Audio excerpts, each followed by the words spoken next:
Stand by to launch FanStream Sports. 3, 2, 1.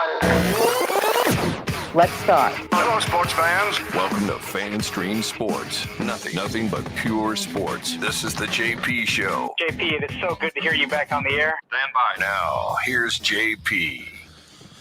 All right, a hearty good morning to you, Buccaneers fans, Lightning fans, Rays fans. Ding dong, the Wicked Witch is dead. Woo-hoo-hoo. The Rays have been sold. Yes, the dark Stu Sternberg era off the field is over. It is over. Thank God. We will look ahead to brighter days here on the JP Peterson Show here today. You know we will. And Tim will try to coerce me into saying something good about Stu Sternberg. We'll see how that goes. I'm going to try, but I'm not very hopeful. To add drama to today's show, we'll do that. We got so much to get to. Scott Reynolds is going to join us at 10:30. TJ Rives, who had to step in for Gene Deckerhoff this weekend and call the game on radio. I heard his voice last night, actually on ESPN. They were doing the little collage of the weekend, and TJ's voice popped up. So we'll talk to TJ Rives as well. And we'll take your comments. It's going to be a fun day. We got injury news on Mike Evans we got to get to. Rob Higgins was introduced yesterday as the CEO. What a lot of pomp and circumstance there. Well-deserved. Interesting Lions-Ravens game last night. You got a great video of Greg Olsen just destroying Dave Portnoy. I can't wait to see that. The ACC is going to 9 games. Bruce Pearl says goodbye. Have some thoughts on that and the people that are crushing him. The Ryder Cup is coming up. Lee Corso's going back to FSU. What else I got? We got so much to get to today, bro. I'm excited. I got a lot of energy. Let's go. It's a big sports Tuesday. IndyCar Tim in our beautiful Dallas studio. Yes. I love the graphic you got up there today. That's new. Yeah. That's new. Man, Well, we got a lot of new stuff. Yeah, how do you like that? It's fantastic. Of course, we have our new studio here, our Kingmaker studio, which is absolutely insanely cool. Orestes Destrade, it will be coming on at the end of the show. Forgot to mention that to talk about, get his perspective. Longtime Rays broadcaster on the Sternberg era and what's ahead. He'll have some nice things to say about Stu. So we bring all opinions here. We welcome it all, except if you're going to get nasty and disrespectful, we cut you out. Bye-bye, B. I can't believe I missed that. I had to be on a day that I wasn't here. Yeah, he was being a big time a-hole. We don't put up with that. You can say whatever you want, but be disrespectful and add nothing to the conversation except negativity, and you're out. You're out. So peace out. He'll make another profile like he always does. He has like 25 different social media profiles, and he'll come back in. But we'll be on the lookout for you. So anyway, lots of good stuff to get to. What do you want to start with? The Rays new ownership? Is that what everybody wants to talk about? Everybody's talking Rays, JP. Ding dong, the Wicked Witch is dead. Can we sing that? I don't know if it's copyrighted. Ding dong ding. Remember that one from the Wizard Home? Yeah. Yeah, so it's finalized, right? This came down yesterday. Something obviously that we have been talking about since February when we broke the story, and it really has gone almost exactly as we predicted and reported, that a group of Tampa Bay elite businessmen were going to buy the team, and that is, part of the group is Dan Doyle, who was a huge part and he almost bought the team last year as the principal owner 2 years ago. He's in there. Fred Ridley, the chairman of Augusta National and the Masters, is in there. There will be more local folks revealed. Workman, the anchor investor from Orlando, was brought in to add an extra influx of cash, which I think is a really big deal. Patrick Zalewski is going to be the point person, the managing general partner. The way this works in Major League Baseball is you have this group and they all come together and there's one point person, and that's Zalewski. And I thought Rob Manfred had a very good quote in there that he told the Times. He said, "It's good to go. It's official in terms of our internal processes, subject just to their closing, but it's always subject to that." He said, "I think Patrick is going to be a great addition, deeply committed to the Tampa Bay region." Deeply committed to the Tampa Bay region. Can I say that again aloud? As home for the Rays, and I look forward to them getting past the closing and starting to work with the club. And as we reported way back when, they are focused on Hillsborough County, and they are focused on Tampa. By the way, Ken Hagan will join us tomorrow. Big show tomorrow. Rob Higgins will lead it off, the new CEO.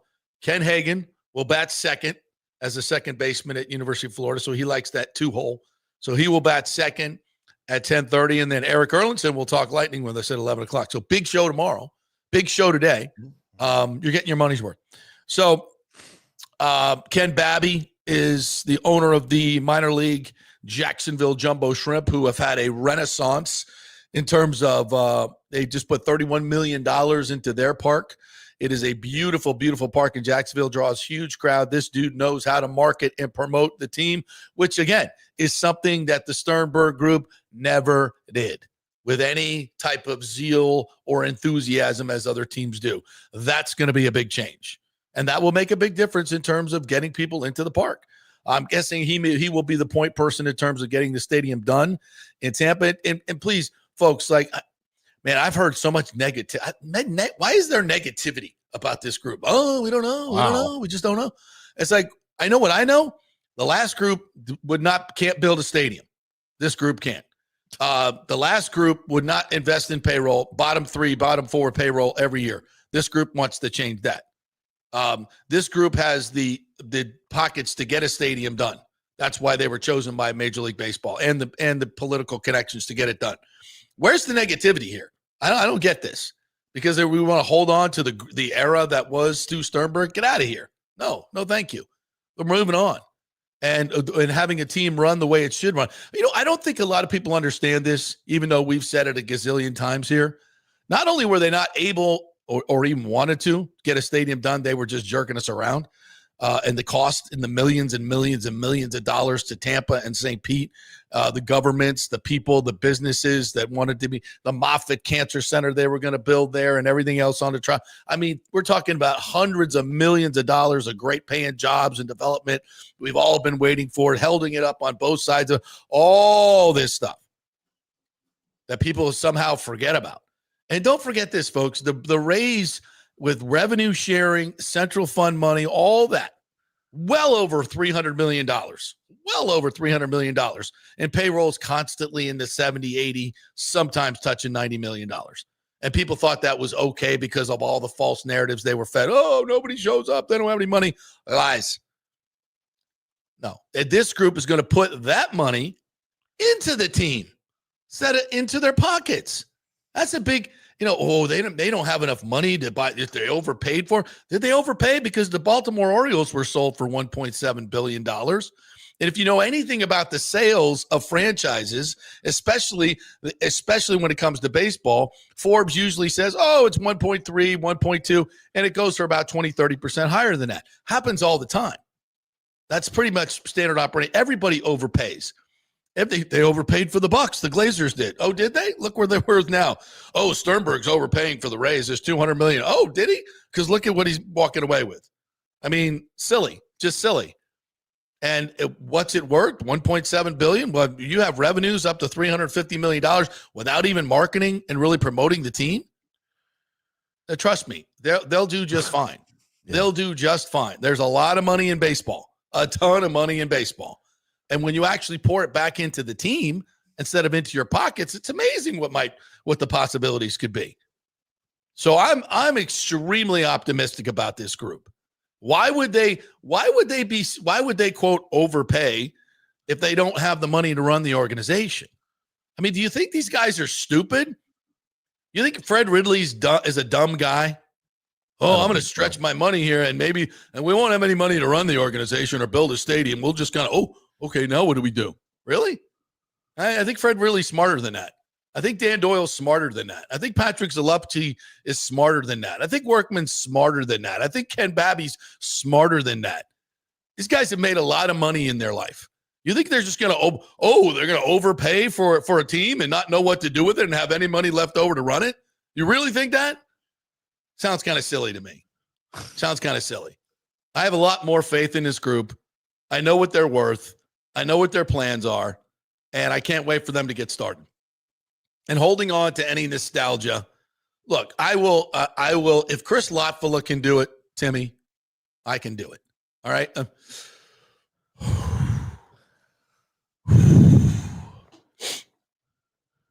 Okay. Here we go. Hold on, let me get a sip of this. Here we go. Straight hemlock. Okay, well, we won some games. Third most games won behind the Dodgers and Yankees since like 2008.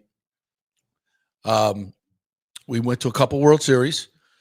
Okay, that was good. And did a lot of innovative things. It's good. It's good. And Stu brought that. We won a lot of games. So, there was a lot of new things. The shifts and everything that was actually bad for the game, and they outlawed it. Let's not forget that. As John Smoltz has said many times, you respect the Rays for innovation, but you don't necessarily like what they did to the game of baseball. They learned how to win in the regular season and make money. How's that good for baseball? Not really. It's good for the owners. Oh, sorry, I got off track. Anyway, yeah, so great innovation. We won some games. Great job. How's that? That was weak. I get it. It's best I can do. That was pretty weak. Look, let me jump in here as an outsider and I'm not going to talk about Stu. Please. I don't give a crap. Let me go to the bathroom. I'll be right back. Go ahead. I don't give a crap about Stu. But look, I understand all you guys being pessimistic about the new ownership group because you are so beaten down with the current ownership group that you can't wrap your baseball brain around what good ownership is in baseball. So you're pessimistic and you're asking these questions and you have doubts. I 100% get it. All right, we had a bad baseball owner here in with the Rangers at the turn of the century that gave Alex Rodriguez a 10-year, $252 million contract that came up and backfired and bit us in the ass. Idiot Tom Hicks. Screw you. Of course. He tried. He also brought the Stars a Stanley Cup, so it's kind of like, eh. But look, I understand you guys not being able to comprehend and maybe forgetting what a good baseball ownership group can do for your city, for your team. It can put excitement in the stadium. It puts butts in the seats. You're going to get a new stadium. You're going to have a new ownership group. They're going to spend money. Just let the process work out here. Let it work itself out. Have some faith. Go get your Rays gear. Start wearing your Rays gear even in the off season because good things are coming. And JP, we're going to see a lot more of this in Tampa Bay. Oh God. I know you don't want to. No. But it's going to be there until they change the logo. I don't think we are. I think we're going back to the But you guys just Devil give Rays. it a shot, okay? Let the process take its course, and you guys just give it a shot. I promise it will pay off in the long run for you and your baseball fandom. I promise. Just okay. I think it's going to be okay. I think it's going to be great. I really, really do. And I didn't mention Bill Cosgrove, the CEO of Union Home Mortgage, who is supposed to be the co-chair with Ken Babby. So another big money guy who knows what he's doing, and it's not going to get into a venture like this without the resources to push it through. Hey, I'm not saying these guys are going to be perfect and they can do everything perfectly, but they're going to get the basics down. Spend the money on payroll, spend the money on stadium the way it's supposed to be done. People, and to your point, Timmy, people have been brainwashed. Yeah, they have been brainwashed, and all these false narratives that we can't spend money. We're a small market. It's the dumbest shit ever. We're a small market. We're a small market. We're not a small market. We're the 11th largest TV market in America. Isn't it the biggest market in Florida? A small market is. Aren't you the largest? San Diego's a small market compared to us. Y'all are the largest in Florida, right? Yes. Yeah. Yes. We're bigger than Miami. We're bigger than Orlando. Yes. We're 11th largest market and growing exponentially. And by the way, to the east, not to the west, where they want to put a baseball stadium in St. Pete. There's nobody west. We're not building new subdivisions west. I don't think there's room. Kevin Costner's Waterworld is not here just yet. It's a great movie, by the way. Al Gore's prediction of Florida being underwater by 2013, he missed it by a few minutes. I think he missed a lot. Yeah. So we're, this is I can't understand the negativity at all. It's like whatever. But whatever. We're gonna be positive about this, and we look forward to a press conference coming up. I've been promised that Mr. Zalewski will be joining us on this show at some point as well. So I could not be happier how all this worked out. We reported it months and months ago. It has now come to fruition. We appreciate all the support that you guys have given us here, and we'll continue to give you the inside scoop on what's going on with this group. And I look forward to it. I look forward to it. It's going to be a lot of fun. And I know that our people are looking forward to it. Where's some of these great, as JS says, free at last, free at last. Thank God Almighty, we free at last. The sun is shining brighter. The air is fresher. It is a great day in Tampa Bay. I don't know if we're allowed to use those words says, as white people. It's almost 6 months to the day since Matt Silverman said the team isn't for sale.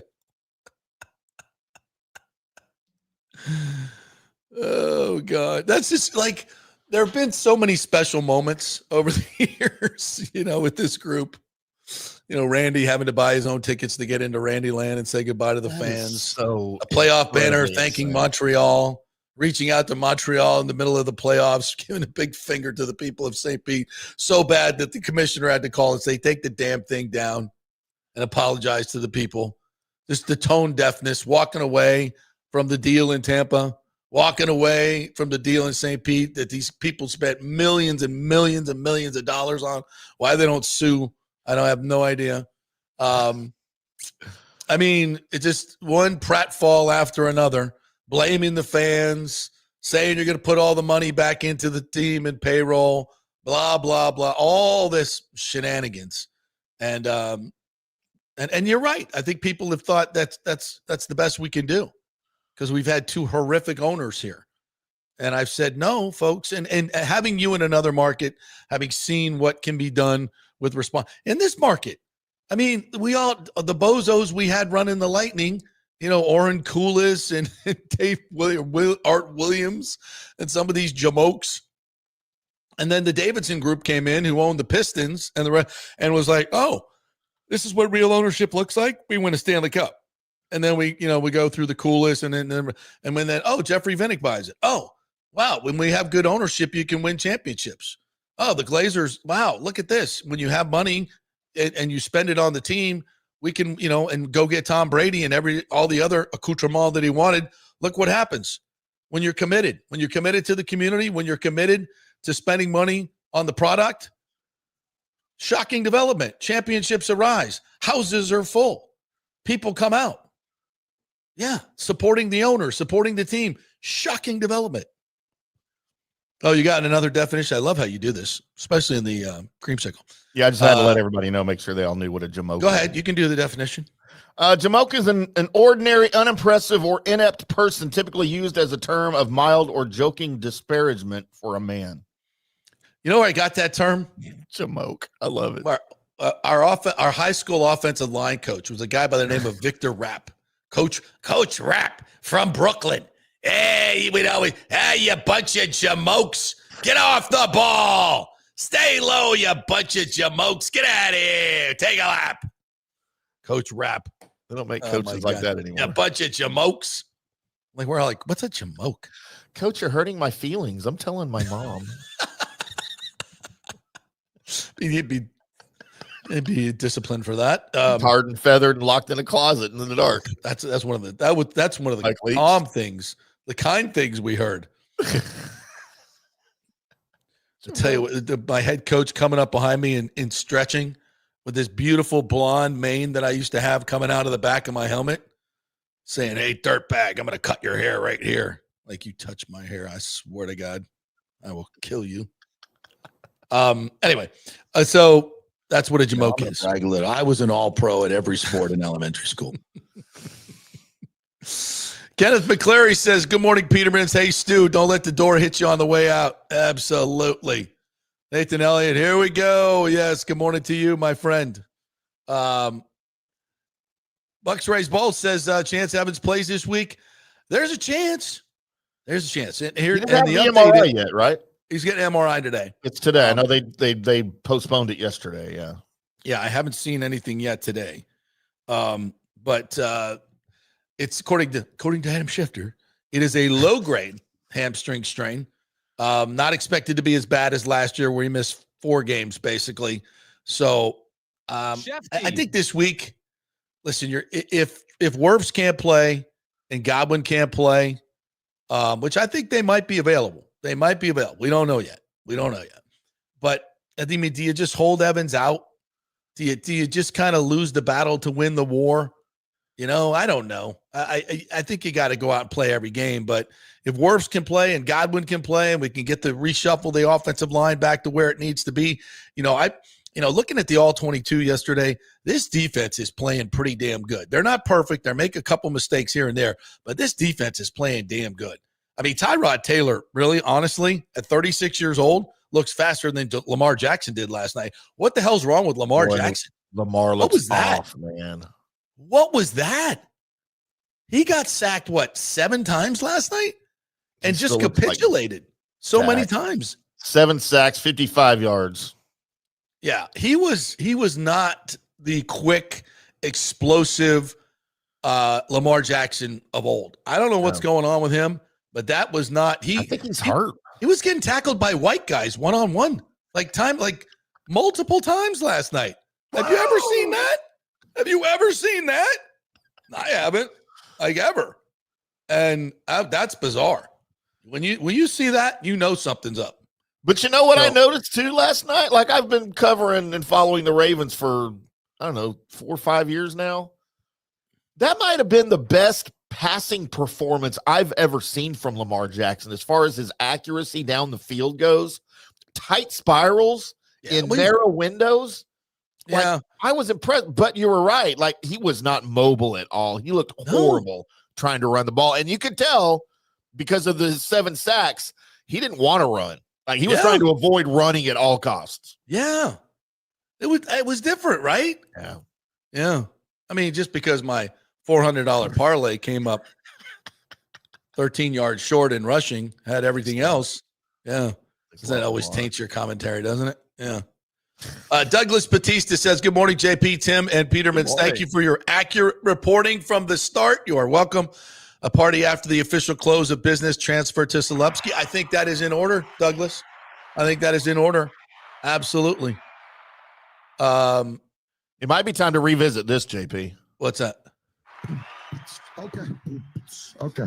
Oh, yeah. Okay, ready? While we're talking Rays. Hey, just played in his book. Hot as hell. Shot 90. That's right, baby. Gonna go see Stu. But just tell the team, fool. We don't need you. Get out of Tampa. Take your ass to fucking Canada. That's right. Montreal that ass.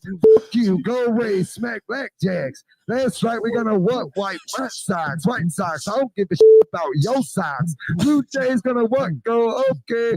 Taylor Simpson gonna beat a cheetah today. Boom. Yeah. Brandon. That was me beatboxing to that. Yeah. Nice drip. Is that what you call it? Whatever happened to Brandon? That was outstanding. Who knew that Tampa and Canada rhymed? That was the best part of it. I'm like, damn, he just did that. Only in a rap song. That was fantastic. Rick says B has hired John Morgan to represent him versus Rays and JP. Those people in Tampa, they're going to get fleeced from these new owners. I'm out. Yeah, you're out. All right, John Morgan, because your lead investor just left you high and dry.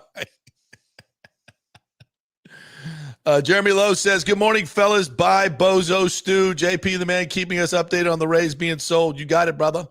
You got it. Wait, is it Jeremy Lau or Jeremy Lowe? I don't know. That's a good question. We need to know. Are you J Lowe or J Lau? We have to know. Inquiring minds. The dream is over for Orlando. Dreamers are dead. Yes, they are. Cody says Stu is a great owner at getting rid of our best players. Never could buy any player jerseys. Well said, Cody. See, Cody's trying to give him a little love. He is. Yeah. What do you guys think of Stu? What is your legacy? What do you think Stu's legacy is? Put it in the comments. Would love to know. Will the Rays be back at the Trop next year while new stadium details get figured out? Says Michael Wags.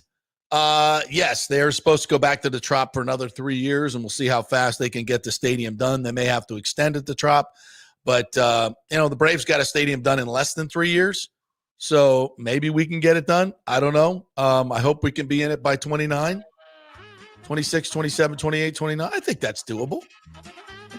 All right. What is that? Why are we doing that music? Just the stadium in general, the Trop, repairing the Trop. Repairing the Trop. It is a shit show, yeah. Thomas Casper says, people forget Stu's first idea was move the team to Las Vegas. That's right. He would have moved. If he could have moved the team, folks, he would have moved the team. That was before he wanted to move to Montreal? Yeah, at some point. And listen, if he could have moved the team, he would have. But Major League Baseball said, you're not doing that. Yeah, people forget that. And he wanted to move it to Montreal for half the season and said St. Pete is not a major league city. Like, completely dissed St. Petersburg. People forget that. Yeah, Montreal didn't want him either. No, not like that. Not in that situation. No. Yeah, come build us a brand new stadium for half a season. Oh, yeah, that works. William Madden says, morning, gents. Missed show yesterday. Did I hear right that they had a farewell to Stu moment at the game over the weekend? Yes, you did. Yep. There was a Stu tribute, which he is played fine. ball boy too, right? And he did play ball boy, which is fine. I'm sure. I'm sure they're all. Romano's column. All the employees loved him. They loved him so much. Did he give them $50,000 each? Like Vinnick did on the way out? I don't think so. They get anything? They got what Evan Longoria got when he came back to sell tickets. Nothing. Yes, and Stu wanted Montreal, of course. Yep. Michael says, would be a lot of money to spend if you didn't know what to do with it. Yeah, absolutely. Why would they do that? Michael Lewis said, do you expect the new Rays ownership to boost payroll right away? And will they keep the entire baseball operations people in place? I know they want to keep the baseball operations people in place. That's going to be up to Kevin Cash and Eric Neander, even though they're under contract, although you certainly don't want people working for you that don't want to work for you. Yeah. But I don't know why they wouldn't. Why would you? We're going to have more money for you and more resources. You guys want to stick around? No, we want to work for less. Finally taking the handcuffs off in the end. Yeah, I mean, why would they not? Why would they not? They first of all, I know Kevin wants to stay in Tampa Bay, grew up here, loves it here. Well, we're going to give you more payroll to work with. Oh, screw that. Why would they? We act like, they're not going to want this new group. Really? Why is that? New stadium in Tampa to look forward to and get out of the Trop. It's closer to my home, says Kevin Cash. And more payroll? Yeah. Well, why would we want that? People are so... Of course, why wouldn't they stay? Seems odd to me. Lonnie Wilkins says, look at the 2016 Cubs. They were good, and Theo Epstein had the killer instinct, and owners signed off and went all in for the modern-day playoffs. Look how that worked out. Something Stu never did. That's right. They got a World Series for the first time in 100 years plus. See how that works? Daniel Rivera says, good morning, gentlemen. I believe the stadium deal will be done by Thanksgiving at the earliest, and groundbreaking for a new Mary's Ballpark happening by opening day, either at Ybor Harbor or HCC. Oh, I like the way you think, mister. All right, we'll take a quick break. When we come back, the great Scott Reynolds is going to join us. We are brought to you by the great folks at Jeeves Law Group, JEEVES They are local, they are trusted, and they get results. So give them a call, get a free consultation, a free case evaluation at the JeevesLawGroup.com. Not a dirty spokesman. Offices Tampa and St. Pete. And the great folks at Genesis of Tampa. Go check out the beautiful Genesis Coupe and the SUV, the GV80. Gorgeous car, technology, luxury, and value through the sunroof. Value through the sunroof. Incredible pricing.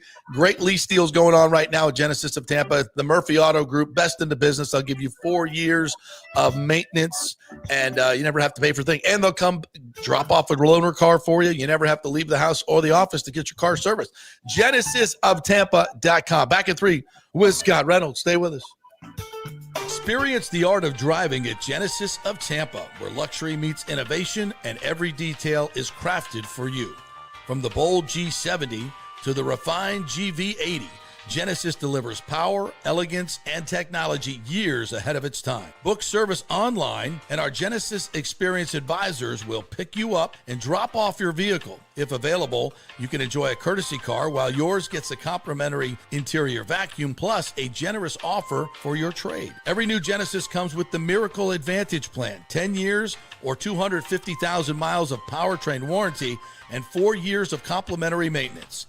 Visit us at 801 East Bears Avenue or online at genesisoftampa.com. Genesis of Tampa, luxury redefined. Italiano Insurance would like to congratulate the Bucs on their 50th anniversary season. And you know what? We've been here for every season and then some, over 60 years in business.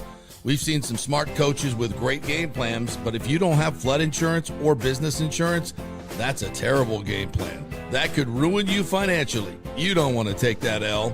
So call 813-877-7799 and let their friendly agents quarterback your insurance and save you big money. Italiano also sponsors our FSU report every week, so go Noles. 813-877-7799 or go to italianoinsurance.com. JP here for Riveters, our new official sports bar and grill of the JP Peterson Show. And just like our show, no BS, no corporate chain feel, just amazing, authentic folks serving great comfort food in a casual atmosphere at unheard of prices. Riveters is located just south of Raymond James and Steinbrenner Field on Dale Mabry, walking distance to the park, so free parking, great place for pregame and postgame. Let's talk about fresh food. Nothing is frozen. Burgers, wings, prime rib, roasted fresh daily, never frozen. That makes a huge difference. The mahi, the salmon, also super fresh. All our sauces are original recipes made in-house. Our Warhawk chili and fully loaded potato soup is made fresh in-house. It's the best food anywhere, served by people who actually care. Riveters on Dale Mabry, just north of 275, just south of where the Bucs and Rays play. We'll see you there. Are you looking to renovate your home, rebuild after the hurricanes, or build your dream home from scratch? Well, let me tell you about my friend Jason Fawcett and On-Site Construction. They have over 1,450 satisfied clients, 25 years of experience, over 500 designs, and a talented team of over 40 construction professionals. They believe building something exceptional begins by truly focusing on all the details, even the smallest ones. We understand that construction can be a daunting process, and we're here to make it as smooth and stress-free as possible. Quality is non-negotiable at On-Site Construction. We use the finest materials, employ the most skilled tradespeople, and adhere to the highest industry standards to deliver a product we're proud of and that you're going to love. Our project management is meticulous with a focus on completing projects on time and on budget. Your happiness is our primary driver. So give us a call at 813-579-5789 or check out our incredible website at onsiteconstructionfl.com. Are you having legal issues with a business partner or other legal business issues? The attorneys at Walters, Levine & DeGrave can help. Call 800-616-0384 for a free consultation. At Walters, Levine & DeGrave, we've redefined what a law firm can be with top-tier attorneys, personal service, and 26 years of success. From business law to civil litigation, we deliver smart, client-focused solutions. Walters, Levine & DeGrave recently won a $6.4 million jury verdict from a large real estate developer, and they can win for you too. Walters, Levine & DeGrave. Let's solve it together. Not attorney spokesman. For a free consultation, call 800-616-0384 or go to walterslevine.com. Offices Tampa, Sarasota. Let's go. Right now, back to the show on FanStream Sports. All right, welcome back to the JP Peterson Show, brought to you by this great group of sponsors that you see right here, including the great folks at Riveters. Always a great time at Riveters. We heard it was packed all weekend long. The great Donnie Abraham took his whole family over there, I'm told. They wanted to get a big seat, 25 people. and had a fabulous time. Incredible food, incredible service. All the stars hang out at Riveters, folks. Wow. Because of it's true. It's true. So go by we can't go before baseball games anymore. Those are maybe next year when they're back at Steinbrenner. So go on over for before the Eagles game this week. Riveters right there. Have a spaceship next door. It's easy to find. My favorite spot. All right, let's bring in the man, the finally coiffed, handsome face that runs the place at Pewter Report. Great, Scott Reynolds. Thank you. What are you wearing? What is that? What are you wearing? Wow, did somebody lose a bet? Uh-oh. No, you have Kin there now, right? No, What- I'm just what- using some reverse psychology so my Kansas State Wildcats maybe get a win this week. Seems Well, smart. Yeah. Well, We'll see. listen, the only way you're going to win at UCF is if Bill Belichick stays behind and coaches. I mean, this is in Oh. Manhattan, so I mean, UCF have to go on the road. yeah, to They haven't won a man big. happiness. They haven't won a Big 12 game on the road, have they? No, they won a Big 12 game. well, not yet. I mean, they're 3-0, right? So soon to be 4-0 on Sunday. Really? Yeah, we're not. You're capitulating already? Already. I'm just using some reverse psychology. I'm just going to talk crap about my school until they win. So. You know Because what? then That's I not might look bad like play. a genius, or I might be really happily disappointed. So either way, I've got some breaking news that I think I want you to analyze, and Okay. I want you. I think you'll like this. All right. My good friend John Clark, NBC Philadelphia, Yeah. just posted Mhm. this. Okay. Said, I'm told the Eagles are changing their travel schedule to Tampa this year. They're going a day ahead of schedule on Friday Right. to acclimate to the heat. They may have a Yeah. workout in Tampa on Saturday. The Eagles Yeah, have because- lost 3 of their last 4 games. Because a day will do that. You know, you spend One one day day. in Tampa, Florida. Whoo, you get used to the heat and humidity. I'm gonna tell you, That's it's a bold silly. strategy, Cotton. That is silly. I mean, it's in their heads already. It kind of is. That's I mean, right. I get it. Last year was brutally hot. I mean, it was hot last Sunday at the game, 120 degrees on the field temperature for that game. Expected to be a repeat of that. I don't know that, again, that a day is going to get you used to this heat and humidity. If anything, it might just tire them out even more. You know what I'm Right. saying? So Exactly. Get them out in the heat on Saturday. And I Definitely. don't Get 'em out understand there. all of the 1:00 games in Tampa. They're a good team. You'd think you would want them in the later window, especially against the Eagles. Like even going into the season when they made the schedule, you had to know this was going to be a good matchup. yeah, I'm with I you. don't understand. No lies detected. It just that's what time it is. It worked out exceptionally well for the Buccaneers last year. The Eagles clearly wore down and wore out in the heat in the fourth quarter. The Bucs stomped them 33-16. So I'm fine with it being at 1:00. Maybe the same thing happens again. So it's going to be an interesting game. I don't know about Mike Evans. I don't know that I want Mike Evans, to be honest. You know, if he can play, he will, and that kind of scares me a little bit because Yeah, me too. So, yeah, that was my question, Scott. Like Yeah. this appears like it could be a real dangerous situation for the Buccaneers, where you've got Wirfs and Godwin who are on the cusp of coming back. Yeah. You've got Evans who's hurt and probably shouldn't play. We don't have the Yeah. MRI information yet or how bad it is. I'm sure that will help make that decision. Yeah. But against the Eagles, it's real easy to think, well, we need all of our guys.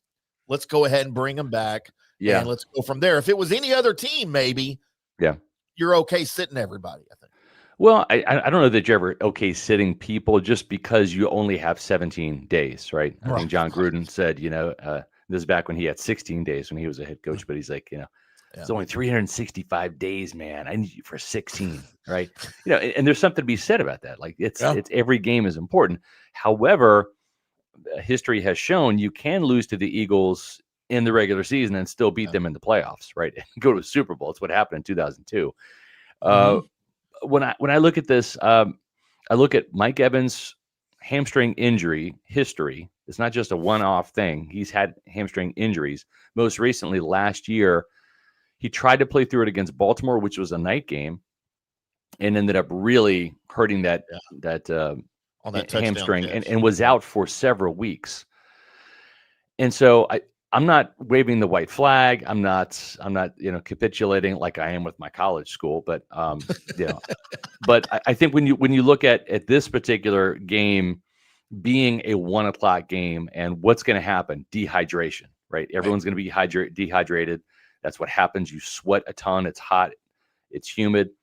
And then when you're having dehydration happening, your muscles get tight. They clench up. So even if he goes through warm-ups and feels, it's like a little bit of a little bit of a Feeling tightness, good. a little bit of a tug at any given point in time, that can happen.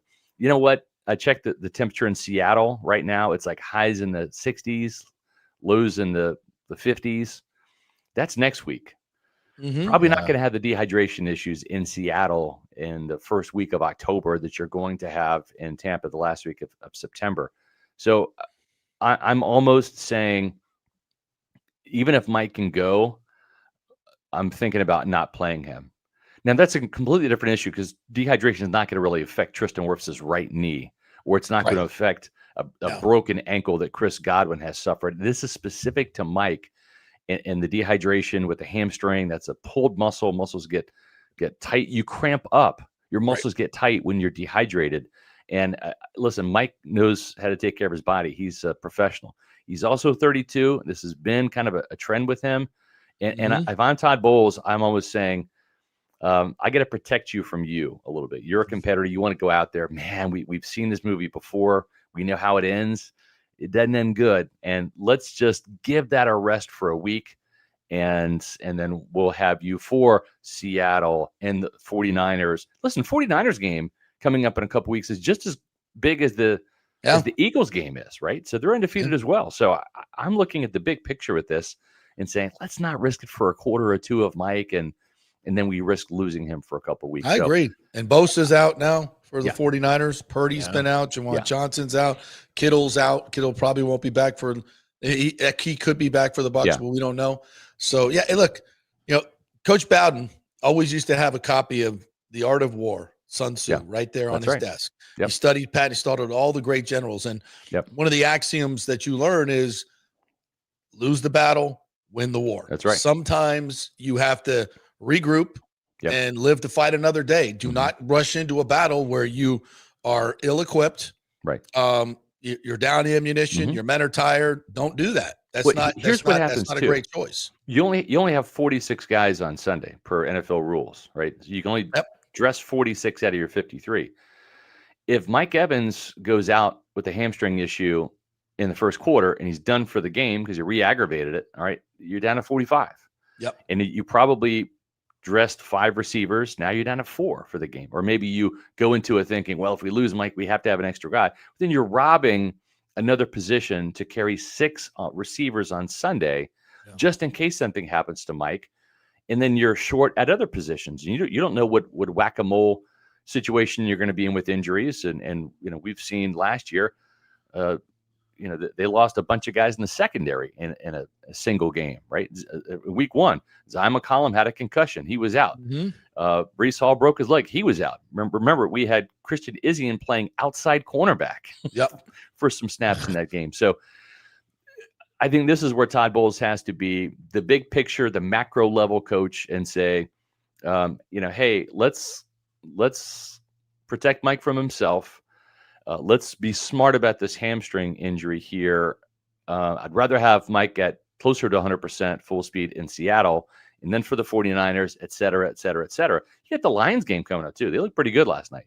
So you're going to need Mike for those games, not just against the Eagles. And the other thing too is if Mike doesn't play, guess what? They still have a chance to beat the Eagles. I'd rather, if you were to say, pick one, Tristan Wirfs, Chris Godwin, or Mike Evans, you can only pick one for this game. Give me Tristan Wirfs. If he's ready to go, that's the guy I want out of those 3. Now, the truth is, when Mike was down last year, and it wasn't the only reason these teams, the Bucs lost, but they lost. Yeah. And Godwin was also down. Let's remember that. Right. So they were down, both of them, and playing some really good teams like the Chiefs, et cetera. Mm-hmm. So how does this team win without Mike Evans? It's new play caller, Josh Grizzard, who, by the way, I think is doing a phenomenal job. Great job. Especially in the final 2 minutes. Yeah.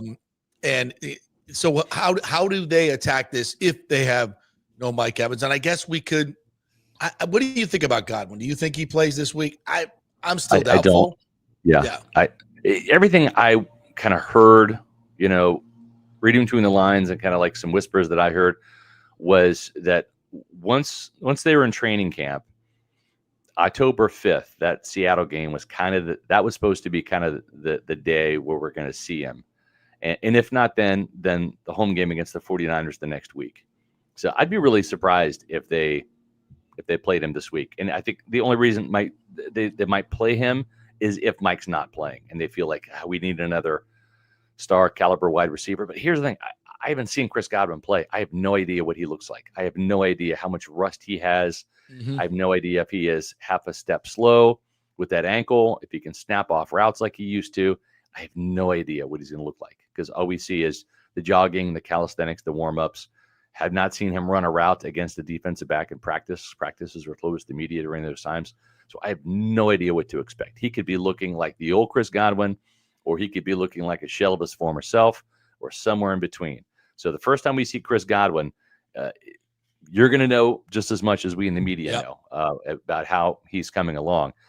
But here's the thing.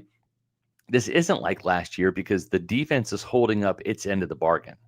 The defense is playing better this year than it played last year at any point in time. So again, that's why I'm not waving the white flag if this team has to sit or chooses to sit Mike Evans for this game. The defense has shown it can play better. It can get after the quarterback. It can create takeaways. Each week we've seen a better performance by this defense. And granted, the Jets are not a world beater. They're not as good as the Falcons were or as good as the Texans were. They might be despite the record, right? The Texans haven't won a game yet, and the Falcons have only won one. So you look at this and say, well, the Bucs have beaten up on three teams, and they've barely beaten those three teams. Well, this is the NFL. I think those three teams, and we'll see at the end of the season, I think they're better than the records indicate. I agree. And they've been hard-fought games. And what I love about this Buccaneer team is they don't flinch. Nope. They do not flinch. They never give up on the fight, and they feel like Captain Comeback, Baker Mayfield and the Clutchineers are going to come through. And for 3 weeks they have. And it's a great headspace to be in where, hey, all we need to do is get a stop on defense, get the ball back for this guy, and he's going to go win the game. Yeah. And he's not going to do it every week. It's a great do it more weeks than he won't. And I think that's what's exciting about this year's Buccaneer team. They were 1-5 in one score games last year. 2-6 in 7-point games last year. Yeah. They won an 8-point game too. So 2-6 and they're 3-0. Yeah. And we talked about this game management all along, how it's that to me, it was the key to the season. How are they going to manage games? Yep. And so far, so good. I mean, and here's the other thing, you're winning games without Wirfs, without Godwin, with a whole new offensive line, a whole new offense. Nobody was in their regular position against the Jets, and they had Quinnen Williams and Will McDonald, like talented people playing on that side of the ball. They're an NFL freaking team. You had 14 penalties in the game, and those weren't even the worst calls. Yeah. Lazard's so-called touchdown, terrible call. Ibuka's on the sideline, not given, terrible call. I mean, 5 holding penalties on a drive, and they still got points. To be able to come through that and win a game is insane. Yeah, and you can go back to the other 2 games as well. So they've only won by I think they're +6. Right. In points, point differential, but they're 3-0, and they're all. But in the teams that they played are 1-8. You can say all that you want, but the eye test tells me the defense is better. You have the best closer in the game, and you're winning football games, and you're going to be a much better team down the road. That's the thing. What we learned from Brady is you want to be playing your best football at Thanksgiving. Absolutely. Get through the early part of the season, get your W's, get in position. That's what they've done. So that's right, JP. And they've not played their best football yet by any stretch of the imagination on either side of the ball. So the potential is there for that. And I do think some blowouts are coming, like we saw last year against the Giants, the Saints in New Orleans, and the Chargers on the road. I think we're going to see some of those, the Panthers at home. We're going to see some of those blowouts because this team is capable of doing that. I'm encouraged. I think that if you have high blood pressure, if you have a heart condition, if you have anxiety, and you have weathered this 3-0 start by the Buccaneers, good for you. You're alive, and that's fun. It's fun to live. And I think what a time to be alive to see the Buccaneers play these types of games, because the entertainment factor, I know it's nerve-wracking. These Buccaneer fans, they're going crazy over this 3-0 start because it's been such a nail biter each week. But like you're paying to be entertained, and these games are highly entertaining. I mean, we're seeing some good football, some really good plays, and unfortunately some really awful officiating. I mean, in my 30 years of covering the Buccaneers, that was easily the worst officiated game I've ever seen, just in the sheer magnitude of the amount of blown calls and the amount of ticky-tack flags that were called. I mean, it's just shame on you, NFL. Shame on you. That was a shameful, embarrassing performance. What was it, 12 penalties in the first 18 plays? Yeah. I mean, that is god-awful. The NFL should disband that officiating crew and say, no more. You will not subject fans to this ever again. The NFL is an entertainment industry. There was nothing entertaining about that. So I don't know. I mean, well, and not to mention this. I appreciate Stevie Wonder's music. I think he's a musical genius. He's obviously a great musician. He is not a good referee. He should not be reffing games. Absolutely. He should not be. Him and Ray Charles need to stop it. Absolutely. Right away. Please. But and here's the other point. So much money is now being bet on these games. Yes. Incredible amounts with legalized sports betting. And there's no transparency to these calls. I know. There's no accountability to these calls. The ACC turns on the mic, lets you listen in to the whole damn. XFL did the same thing. Yep. Why can't we? If I'm going to have that much money on the under, and you're going to call that a catch in the end zone, bizarre. Well, what did Todd Bowles say? What did Todd Bowles say? New York said it was a touchdown. When I asked about it, and that's the other thing. Like, could you make it? New York said it was a touchdown. New York. Where did the Jets play? What team did they play on Sunday? The New York Jets. Oh, okay. And that's like, it's almost laughable. It's like we're all right. So we're going to set up this system, right?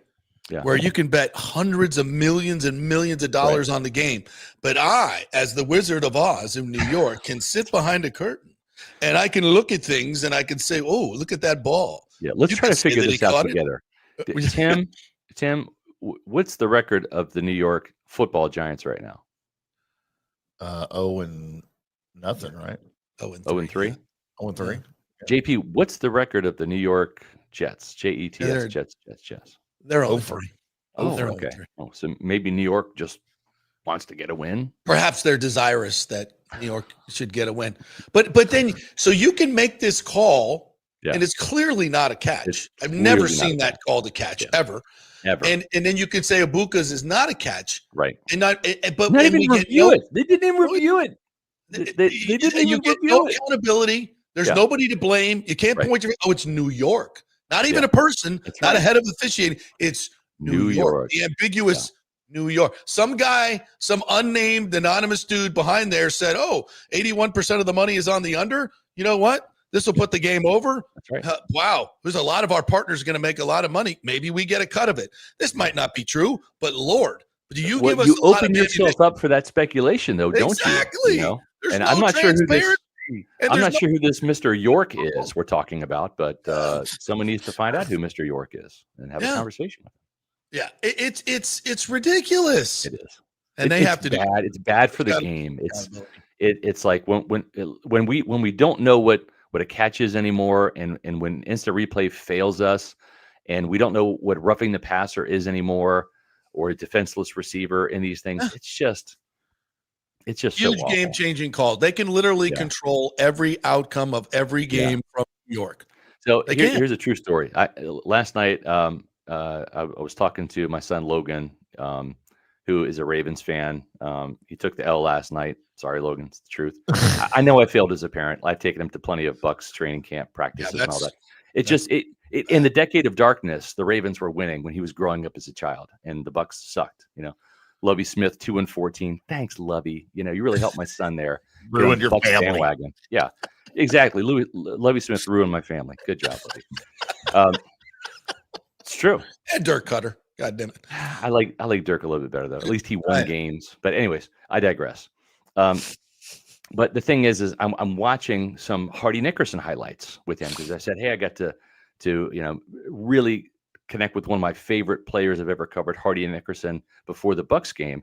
And I asked Derek Brooks, I'm like, hey, can we get your guy Hardy, who's sitting right next to him? Can we get your guy Hardy in the Bucs Ring of Honor?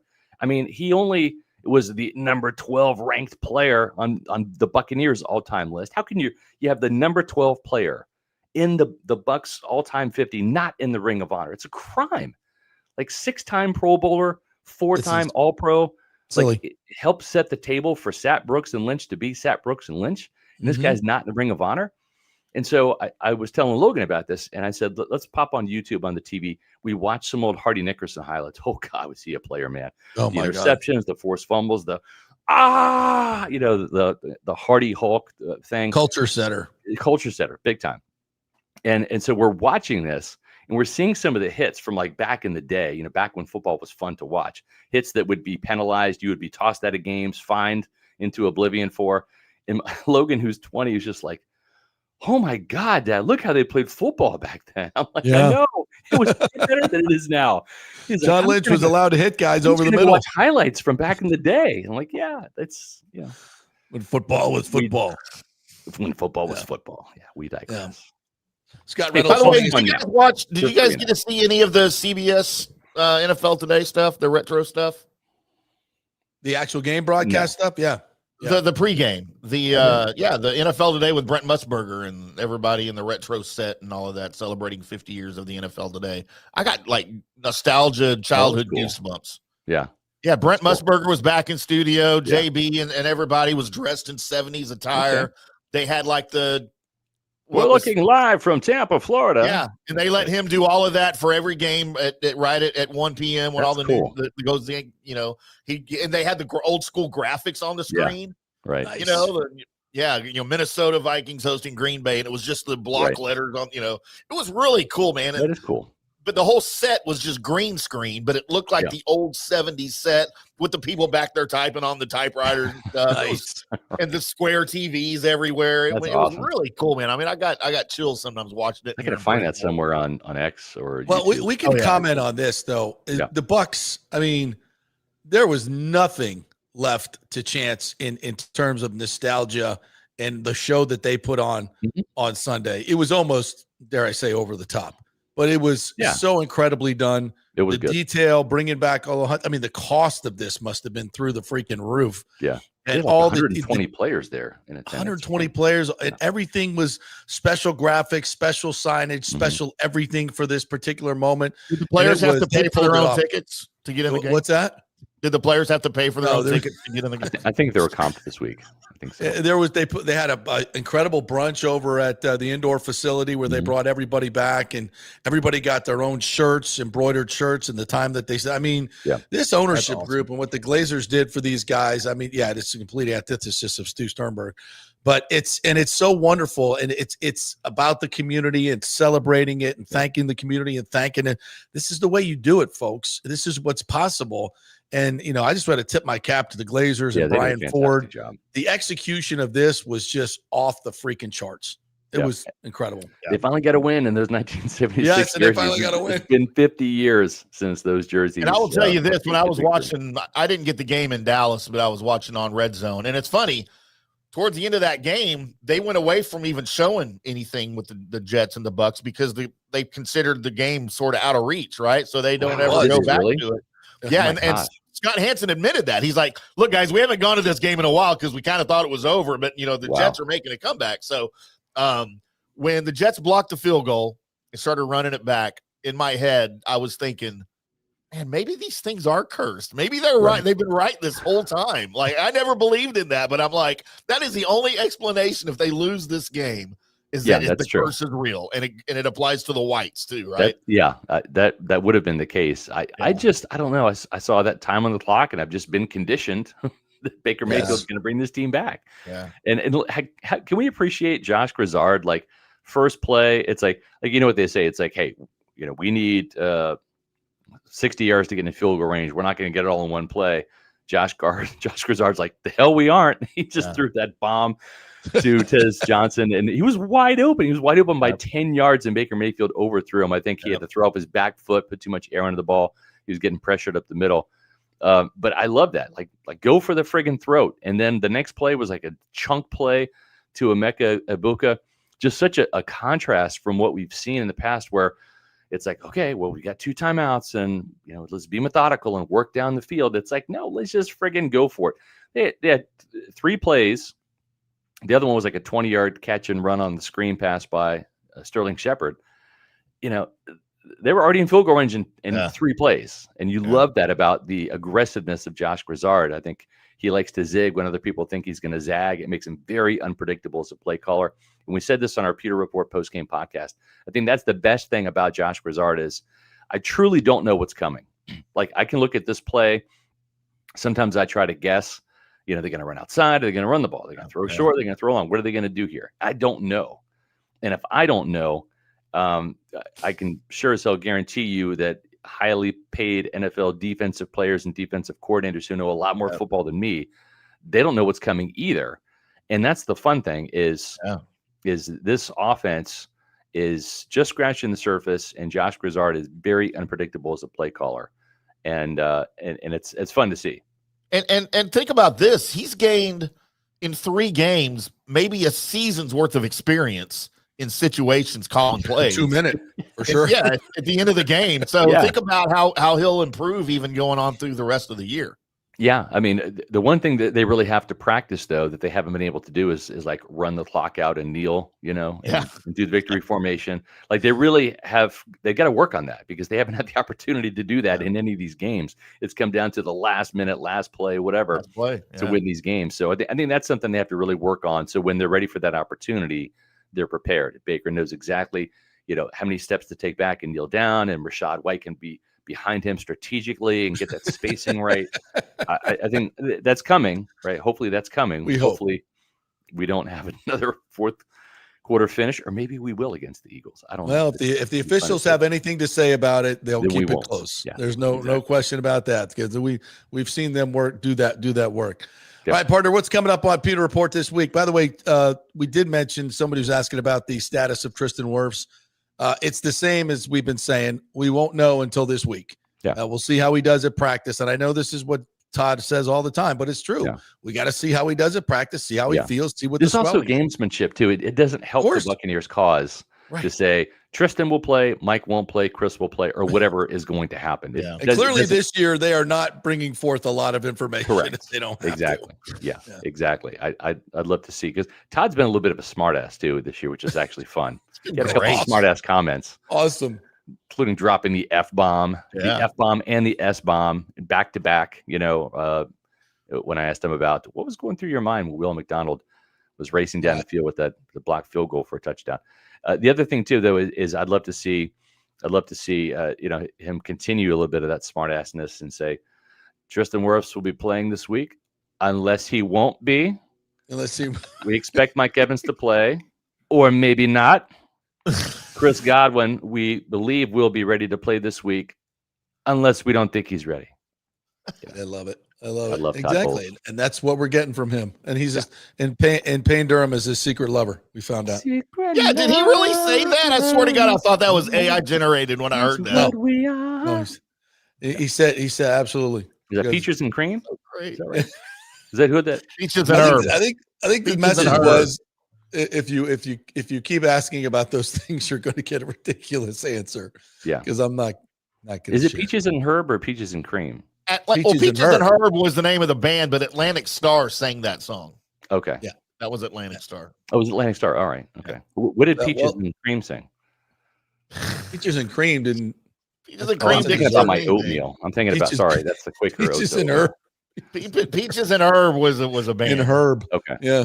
That doesn't sound right. Partner. Peaches and Cream sounds better, right? They're both sweet. Herb is like favorite. I don't know. Whatever. Thanks for having me on, guys. Peaches and too much of your time. Herb. Yeah, right. Like that herb. I think that's what they're Peter Report talking TV, at Peter Report, X, Facebook, Instagram, Peter Report. All that good stuff. A gazillion subscribers. Send some more. Kinda. We're getting close. All right. Thank you, partner. Appreciate it. Yeah. Go K-State. By the way, the number one Wildcats. offense in the nation belongs to your Florida State Seminoles, averaging 58 points per game. The number one offense in college football belongs to your Florida State Seminoles. A year after being the worst offense, they are now the number one offense. I have the numbers to prove it. Huh. They are. Where's the numbers? I just retweeted this. 58 points per game. I don't know where it is. Yeah, Really? I'll get it for you later. All right, let's take a break. And when we come back, your comments, and Bucs sideline dude is going to join us as well. TJ Rives, who got to call the game this week when Gene Deckerhoff was under the weather. Hope he's doing better. Gene, sending the healing vibe. And Orestes Destrade will join us as well to talk about his thoughts on the Stu Sternberg era and where this new ownership group is going to take this team. So much more coming your way. Hey, we are brought to you by Don'tGoUncovered.com. Open enrollment season is coming up for your health insurance, so give it a try. Go to Don'tGoUncovered.com. That's the website. There's a phone number there for you and some other information that you may need to get together. So a little bit of your financial information, you talk to them, they'll do all the work, and they'll figure out what your subsidy might be and see how much they can save you on health insurance. So check it out. Don'tGoUncovered.com is the website. Give them a call. Tell them JP sent you. Back in 3. Stay with us. The Golden Diamond Source is working every day to be your family jeweler. Right now, a $5,000 engagement ring with 0% interest can be yours for just $83. So don't let the holidays sneak up on you this year. Now is the time to get ahead with their in-store layaway. Trade in your old jewelry for cash. Gold has never been higher. The Golden Diamond Source is offering the highest ever trade-in values for your gold and diamond jewelry. Now is the time to get your holiday shopping started. So come in now, relax, shop, and save at the Golden Diamond Source. We love Julie and Steve Weintraub, great local philanthropists, and you can find them at 3800 Omerton Road in Clearwater, where you'll always find the perfect gift, only at the Golden Diamond Source.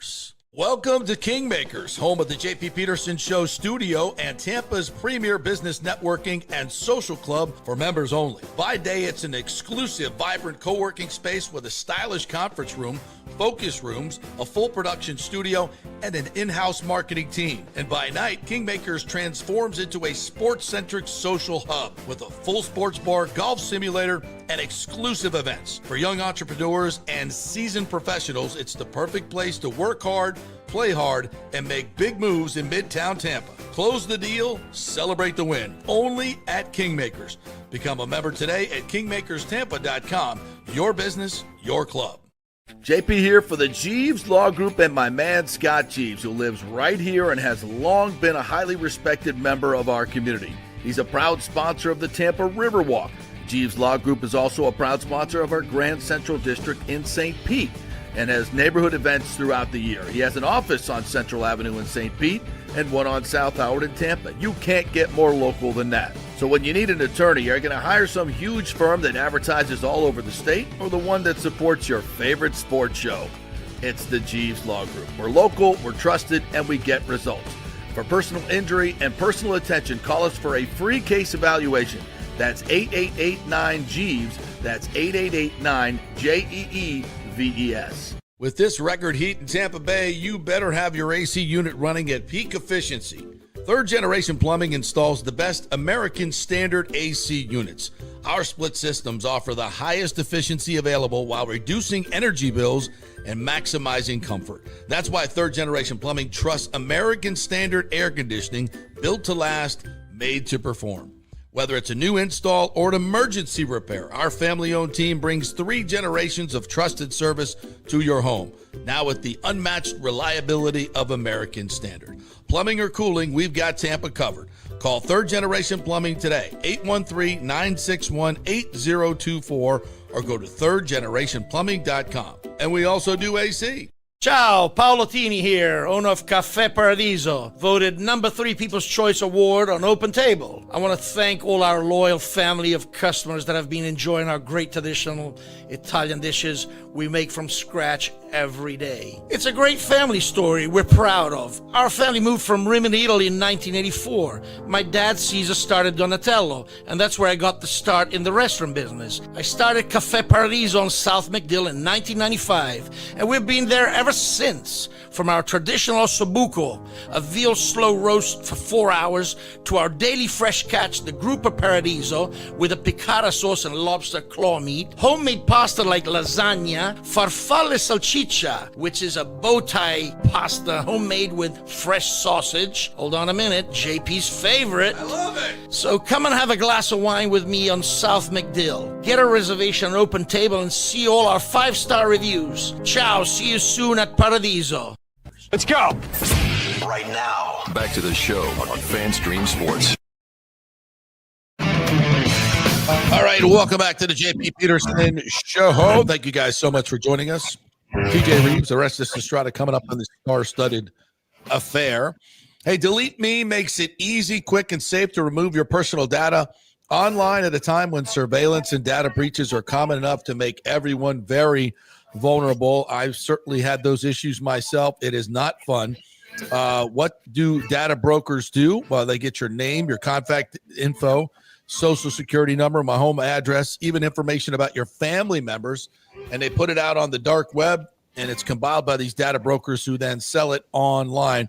The New York Times Wirecutter has named Delete Me their top pick for data removal services. Here's the offer. Take control of your data and keep your private life private by signing up for Delete Me now at a special discount for our listeners. Get 20% off your Delete Me plan when you go to join deleteme.com/hit and then use the promo code HIT, H-I-T, at checkout. So the only way to get that 20% off is to join deleteme.com/hit and enter the code HIT at checkout. deleteme.com/hit, code HIT, and get that because that's important. All right. Very, very important. You want to do some comments here, my friend? Yeah, but you were wait. Let's play the video you wanted to play. Greg. Well, before we get to that, you teased Florida State, highest scoring team in college football. JP, I have the numbers right here for you. Okay, well then give me the numbers. If you'd like to see them, they're on the screen for you, sir. Wow, look at that. All these, by the way, are more than in the entirety of last season's 131st ranked offense. How about that? If you change all the players up front and most of the players in the back, and you bring in a new coach who actually knows how to call plays, and you shelve your ego, Mike Norvell, and let him call the plays, that's what you get. 58 points per game. Holy shit. 1,089 yards rushing. It was more rushing than they had the entire season last year.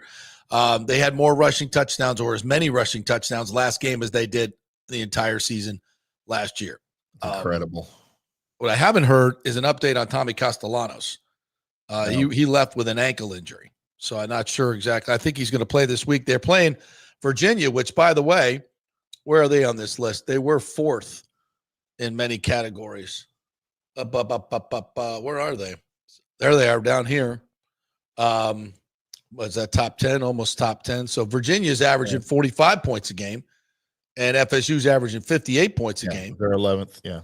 And they're going to be playing Friday night, which is weird. It's an ACC thing, playing on a Friday night. Why do they do that? That's just ACC. The ACC does this, as they've been doing this to FSU since the start, giving them Thursday night road games, Friday night road games, to do anything so that a lower team can beat their standard bearer. It's not something that the SEC does. It's not something that smart conferences do, but it's something that, and from the very beginning, the ACC people have had disdain for Florida State, and this is what they've done, and that continues to be to this day. Ridiculous, but is what it is. So the video? Yes, please. So this is a little tidbit I found on the X machine this morning, as I did not know that John Gruden and Greg Olson have a podcast called the Football G-Spot with Greg and Gruden. This is going to be something I'm going to have to subscribe to, because both of those are like two of my favorite people in the world from a football standpoint. I think Greg Olson is the best analyst on TV on any network, and it is not close. I learned something every time he opens his mouth on it's insane. I agree. His football knowledge and his ability to to give that to the masses so that we understand it, right? Way better than Brady. Well, oh my God. I'm about to turn on Brady. I think he's regressed, and he wasn't very good to begin with. But I was always in support of him, saying give him some time. Maybe he'll get better. I think he's getting worse. But anyway, so I think every Monday they have Dave Portnoy on the show, which would indicate this is probably a Barstool. It is vehicle here. And I don't know back history of any of this, but apparently Portnoy kind of tears into Olsen a little bit about how he dresses and how he looks on the show, because I guess it's a YouTube and not like much like we are. You know, you do both the audio and the video.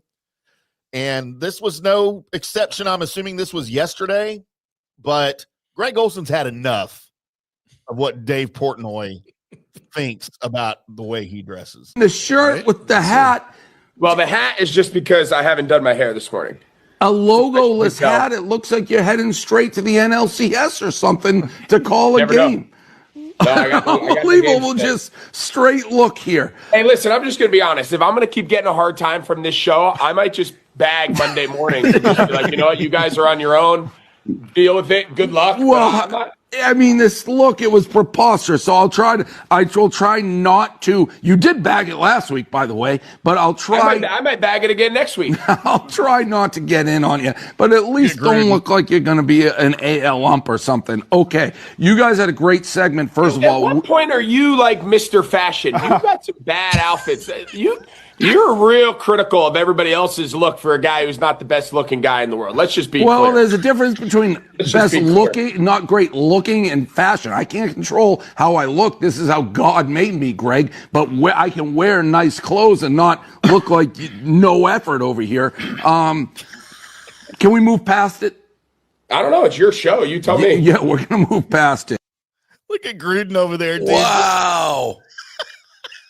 Wow. Good for Greg Olson. Good for Greg Olson. I like him even more now. You, Portnoy. Like he's some slave to fashion with his Michigan, whatever freaking hat he's wearing. Get out of here. Look, and I've had enough of Dave Portnoy too. I'm not gonna lie. I've just about had it, but I do enjoy him on the Fox Big Noon Kickoff, which I guess that's their answer to College Game Day with Pat McAfee, right? Right. I would much rather listen to Dave Portnoy make an idiot out of himself than freaking Pat McAfee. Any day. See McAfee do the dive this week. Yes, he gets up to and then just like camera on him, just reaches straight down and just adjusts the junk. Yeah, like he's behind a curtain or something. Yeah, I've had it with him too. Well, by the way, Lee Corso is going to make an appearance at the FSU Miami game, we are told. Now, I don't know. Have they decided whether game day is coming to Tallahassee? Because I won't believe it until I see it. for the FSU Miami game, have they announced that yet? I don't think they have. But evidently, Corso's coming back. So maybe we'll get him to do a headgear pick without College Game Day being there. That'd be nice. There you go. All right.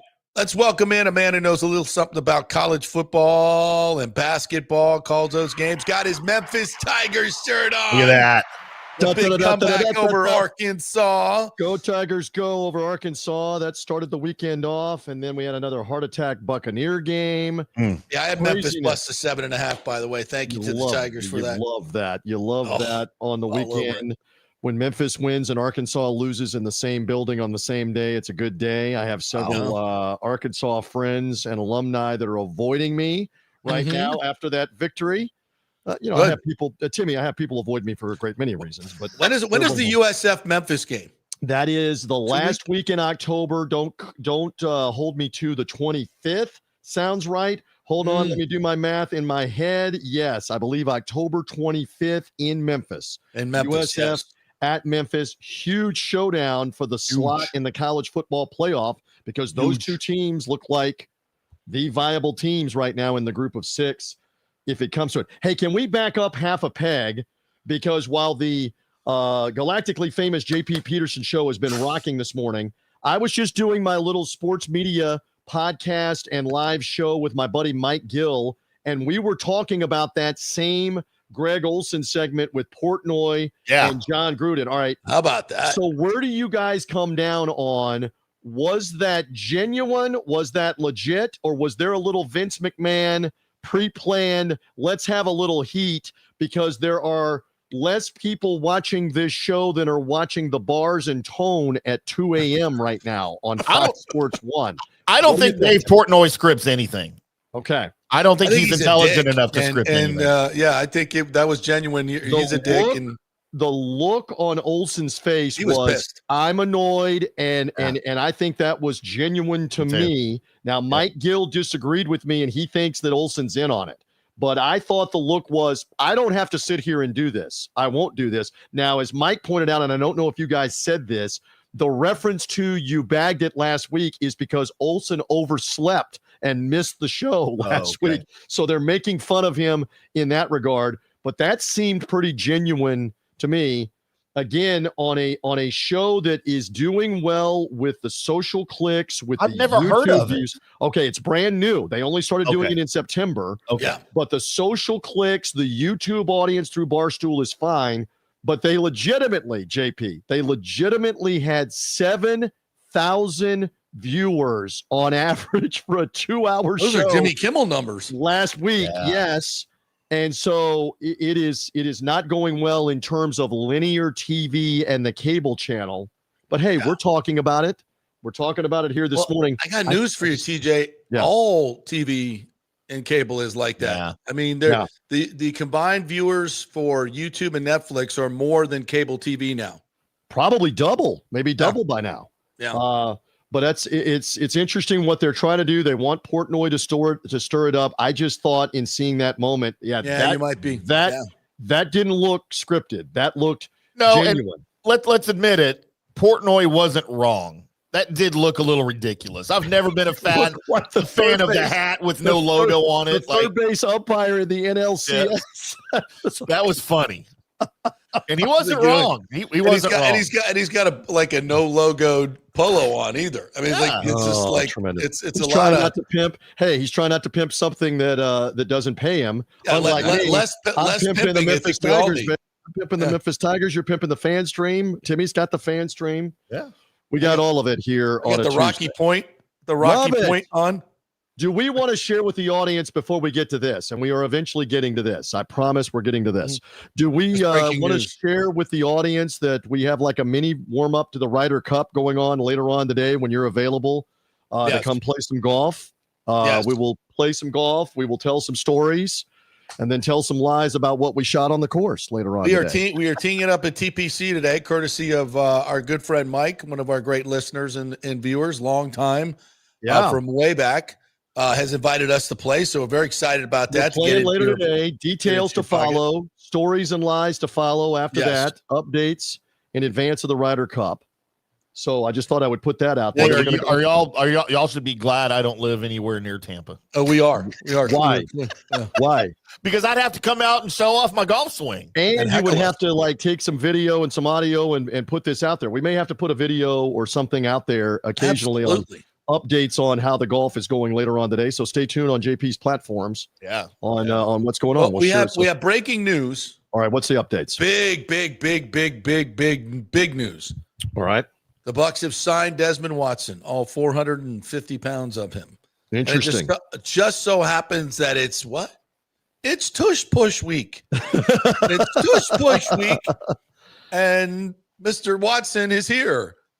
Coincidence? There is no possible way he makes the active roster this week. Zero chance. Hey, I don't know that I would go along with zero chance. I don't think it's just a coincidence that he would be there and maybe they say go out there for a few plays. Now, do you want to use up an active roster spot on somebody that can maybe only play a few plays? It's a critical play. But it's an interesting theory that you have there, Mr. Peterson. We've been talking about this since they first signed him. They worked him out last week, and he didn't even sign until today. Why? Well, the word is exactly because they didn't need him last week. They signed him so that I understand the technicality. They're signing him to the practice squad, I would assume. Yes. And according to Greg Auman, The Bucs are signing former Gators defensive tackle Desmond Watson to their practice squad. The massive prospect has met their requirements to get in shape and can now practice with the team. Yeah, the requirements are we're playing the Eagles. Yeah. That's the requirement. And he got on the sale and it said Eagles week. That's what it said. Jason Light said back in August when they released him that he had some goals that he needed to meet before he could be game ready for the Bucs. That went out the window because it's Eagles week. They don't care about those goals. Right. 100%. There's no way he makes his roster. There's zero. He's not playing. According to Tim, he's not playing. He's calling it. We'll see. We shall see. We'll bet. Let's bet a burger on that or whatever. All right. It's too much coincidence for me. And listen, let's just be honest. This tush push thing has gotten out of control with Mekhi Becton jumping the gun every single time, and they're not going to call this. I mean, he's clearly moving before the ball is snapped.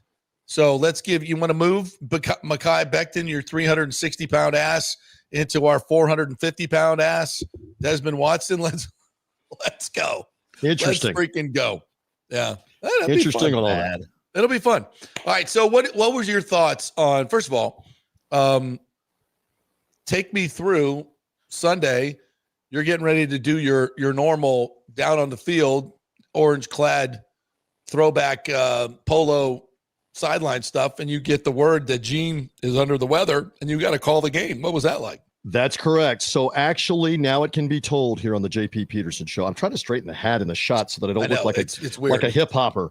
Yeah. You look like Greg Olson. Yeah, or look like Greg Olson, one of the two. All right, so I found out on Saturday that Gene was under the weather and that he would not be traveling, and I was told, tell no one, because we do not want to say anything until Sunday here about this shortly before the game. So I had some time to prepare, and I knew, and I have filled in for Gene before. I filled in at the end of the 2021 season when he was sick at the end of that year as well for a Carolina home game with Tom Brady. I have filled in on a couple of other occasions when, because of his travel after Florida State games, he was not in the stadium yet and not in the booth yet. So it's not completely foreign that I have been there and been available to call the game. So I did have some notice.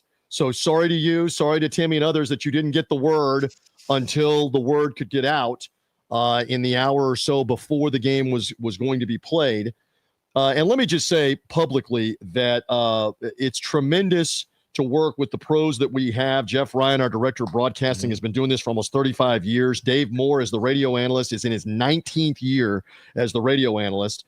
And you're not going to find a better guy to work with, easy to work with. Casey Phillips did tremendous from Buccaneers.com with my role, with the halftime live interview, the live locker room stuff. Now, I did have to coach her up. You love this. I coached her up a little bit afterwards. I said, Casey, after this is over with, there's a strong likelihood the Bucs are going to win. But if they do not win, understand you're going in there right away before the rest of the media is, and you may not get some of the reactions that you normally get during the open locker room and when you're doing these different shows. And she's a pro, and she understood that, but she appreciated that, hey, you may walk up to somebody that says, get away from me. Just be ready for that, because I have that happen. Of course, I digress, because I have that happen a lot in my life where I walk up to people that go, get away from me. And it's not just the Buccaneer locker room. So I was helping her with, be ready with this, be ready with the head coach. If it does not go well, be ready with him, because you are getting him after he's done the press conference. It's an unusual dynamic. He may have been beaten up about something in the press conference, figuratively. Just be ready for all of this. And she aced it. She was tremendous. So we put the whole thing together, and my God, I literally had a thought at one point in the fourth quarter, 23-6, you've got the ball. This is good. We like this. You can take your foot off the gas a little bit and coast and win. And no, you can't take your foot off the gas and coast. And look at what happened. And we got another crazy finish. JP ridiculous. Peterson. Thanks to assist from the referees at every point to make this game dramatic. Well, can we get into that? We'll get into that too. I don't want to get myself in trouble. Or you in trouble? What did you guys? What were you seeing? It's 23-6 at this point. Fourth down. Did not like the defensive call to rush 4 and 7 back. They never cover anybody. So you have 3 guys wide open against. So Tyrod Taylor finds one in Lazard. McCollum dives in there, gets his hand on it, actually knocks the ball loose. I asked him about it. He said, absolutely. I knocked the ball loose. I felt it, and I thought it was incomplete, and the ball was on the ground. I said, well, it wasn't complete, and the ball was on the ground, but they called it a touchdown. What were you seeing? So my immediate reaction, all right, I call touchdown. They're lining up for the extra point. They're showing the replay on the video board, and that's mainly where I had the replay. And they have that Fox shot from behind the end zone and behind Lazard that everybody's seeing on TV. And I see the ball come out of his hands like this, and the point of the ball touch the ground. And then I see him try to repossess the ball, and his left hand comes off the ball. Yes. And when I see that, I immediately say on Buccaneers radio, Dave Moore, that's an incomplete pass. That ball is moving on the way to the ground. That ball is touched the ground, and his hand has come off the ball. He's got to continually possess the ball going to the ground. I said on the air, where is replay assist to tell Adrian Hill that they had already used? That's an incomplete pass. Of course, on a scoring play, they want New York to get involved and the command center. And so I said to Dave Moore, this shouldn't take 30 seconds for them to tell him the ball is out of his hands. Don't take our word for it. Go watch it again. It's out of his hands going to the ground. He goes to repossess it, and it touches the ground, which they tell us over and over again means it is by rule incomplete. And they let the call stand. And my knee-jerk reaction immediately on the air was, oh, my God. They're going to let that touchdown on 4th down with the game on the line in the final 3 minutes of the game stand? Mm-hmm. When you've drilled it into our heads, you must survive the ground? Okay. So now it's game back on. You got to play. You got to go down to the other end. You move into scoring position. You burn the clock, and then the blocked field goal happens. What was in the water? What was the phase of the moon? What was going on at about 4 Eastern time in Tampa, Philadelphia, and Cleveland at the same time? But not once, not twice, not 3 times, but 4 times we had a blocked field goal within about a 10-minute time span in 3 different NFL stadiums with a game and on 2 the for line. touchdowns that changed the game. Yeah. No, ridiculous. And by the way, on further review, Will McDonald hit Elijah Klein's leg. That should have been called. And the guy next to him, the guy next to him pushed down Klein, I think it was, and leveraged him. I mean, it's plain as day. Multiple violations. This crew missed. They threw flags on everything except the most obvious, except the right ones of the day. It was the worst position.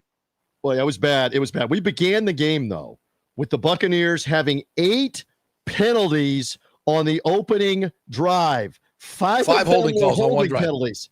When have there ever been, maybe 1976, when have there ever been 5 holding penalties on a single drive in a Buccaneer game? And J.P. Peterson, they scored on the drive with 5 accepted holding penalties. They still got a field goal on the drive. So it was the Twinkie Twilight Zone with that. It got even crazier with the block kick. But I say again, I testify again, is anybody doubting Baker Mayfield right now? Even after the block kick, I had every confidence. You've been here the last 2 weeks. You've been here over and over again in his Buccaneer career. He's going to get you into scoring position. Oh, but I mean, no Mike Evans. Everybody along the offensive line has been playing all day in their first games at these particular positions. It's 120 degrees out there. I mean, all I got to work with is Sterling Shepard, who was on the couch a year and a half ago and had quit playing football. Ryan Miller. Well, what else am I working with? Emeka Egbuka. Emeka Egbuka, who I complete a pass to, who makes one of the greatest catches I've ever seen. And the refs are like, I didn't see it. I know. We're not going to look at this one either. So we said this after the game on the post-game show with you and with Peter on the Sports Web and on the J.P. Peterson show. So the Lazard play is a catch with the ball being bobbled and touching the ground. Right. My man Egbuka has the toe drag swag and may have had the right knee down before he's out of bounds. Yeah, I think the knee was down. And that's not a catch. That's not a catch. We don't know what a catch is anymore. No, we know this. That the game went from under to over. and it went from Bucs covering to Jets covering. You can go look at where all the money was placed on that game, and the majority wasn't on. I mean, the under, I think, had about 81%, so they made a ton of money on that play going over. So, yeah, and there's no transparency at all to these calls. Nobody's held accountable. We just move on. And as I asked Todd, did they give you any explanation? They said New York said it was a catch. I mean, New York, like as in the Jets said it was a catch, like those New York people. Timmy, what else you got? Timmy, what else? No, you got? I loved what Baker said after the game about the Ibuka catch when he was asked about it. He's like, yeah, he's disrespecting my deep passes like that by showing off with one hand. With one hand. So, all right. So I am aware of this because somebody sent it to me. We don't have the ability to play it or the time to play it, but NFL Films has done a montage with Baker mic'd up and with me calling plays, and it's a neat thing to watch. So I called the Ibuka catch in the first quarter over the shoulder. Fans know what the catch is, the right-hand catch. Yep. Baker went over to the sideline, mic'd up, Timmy and JP and audience, and said to him, same thing. What are you doing disrespecting my passes and trying to catch a ball with one hand? Two hands. He's saying it just like this. Two hands on the ball, saying it right next to Mike Evans. Two hands on the ball, and he walks away. Well, then the Dean interception happens, and I'm going crazy on the radio. Yep. And Baker is going crazy. They cut to him going, he caught it. He caught it. Jamel caught it. Jamel caught it, because it's notorious that Jamel Dean doesn't catch them in practice or in the game. That's kind of shocking, yeah. And then he's on the field with Levante, hugging Levante, going, he caught it, man. He caught it. Then he goes over to Dean. He goes, you caught it. You caught it. And they're hugging him. And, of course, the win happens. The field goal happens. I know you got the highlight. They're in the locker room. All right. The NFL Films thing ends with family on 3, 1, 2, 3. And they do family on 3, 1, 2, 3. And Baker screams to Jamel Dean, he caught it to Jamel Dean. And that's how the video ends. Oh, that's awesome. So you roll with Baker. He has that locker room.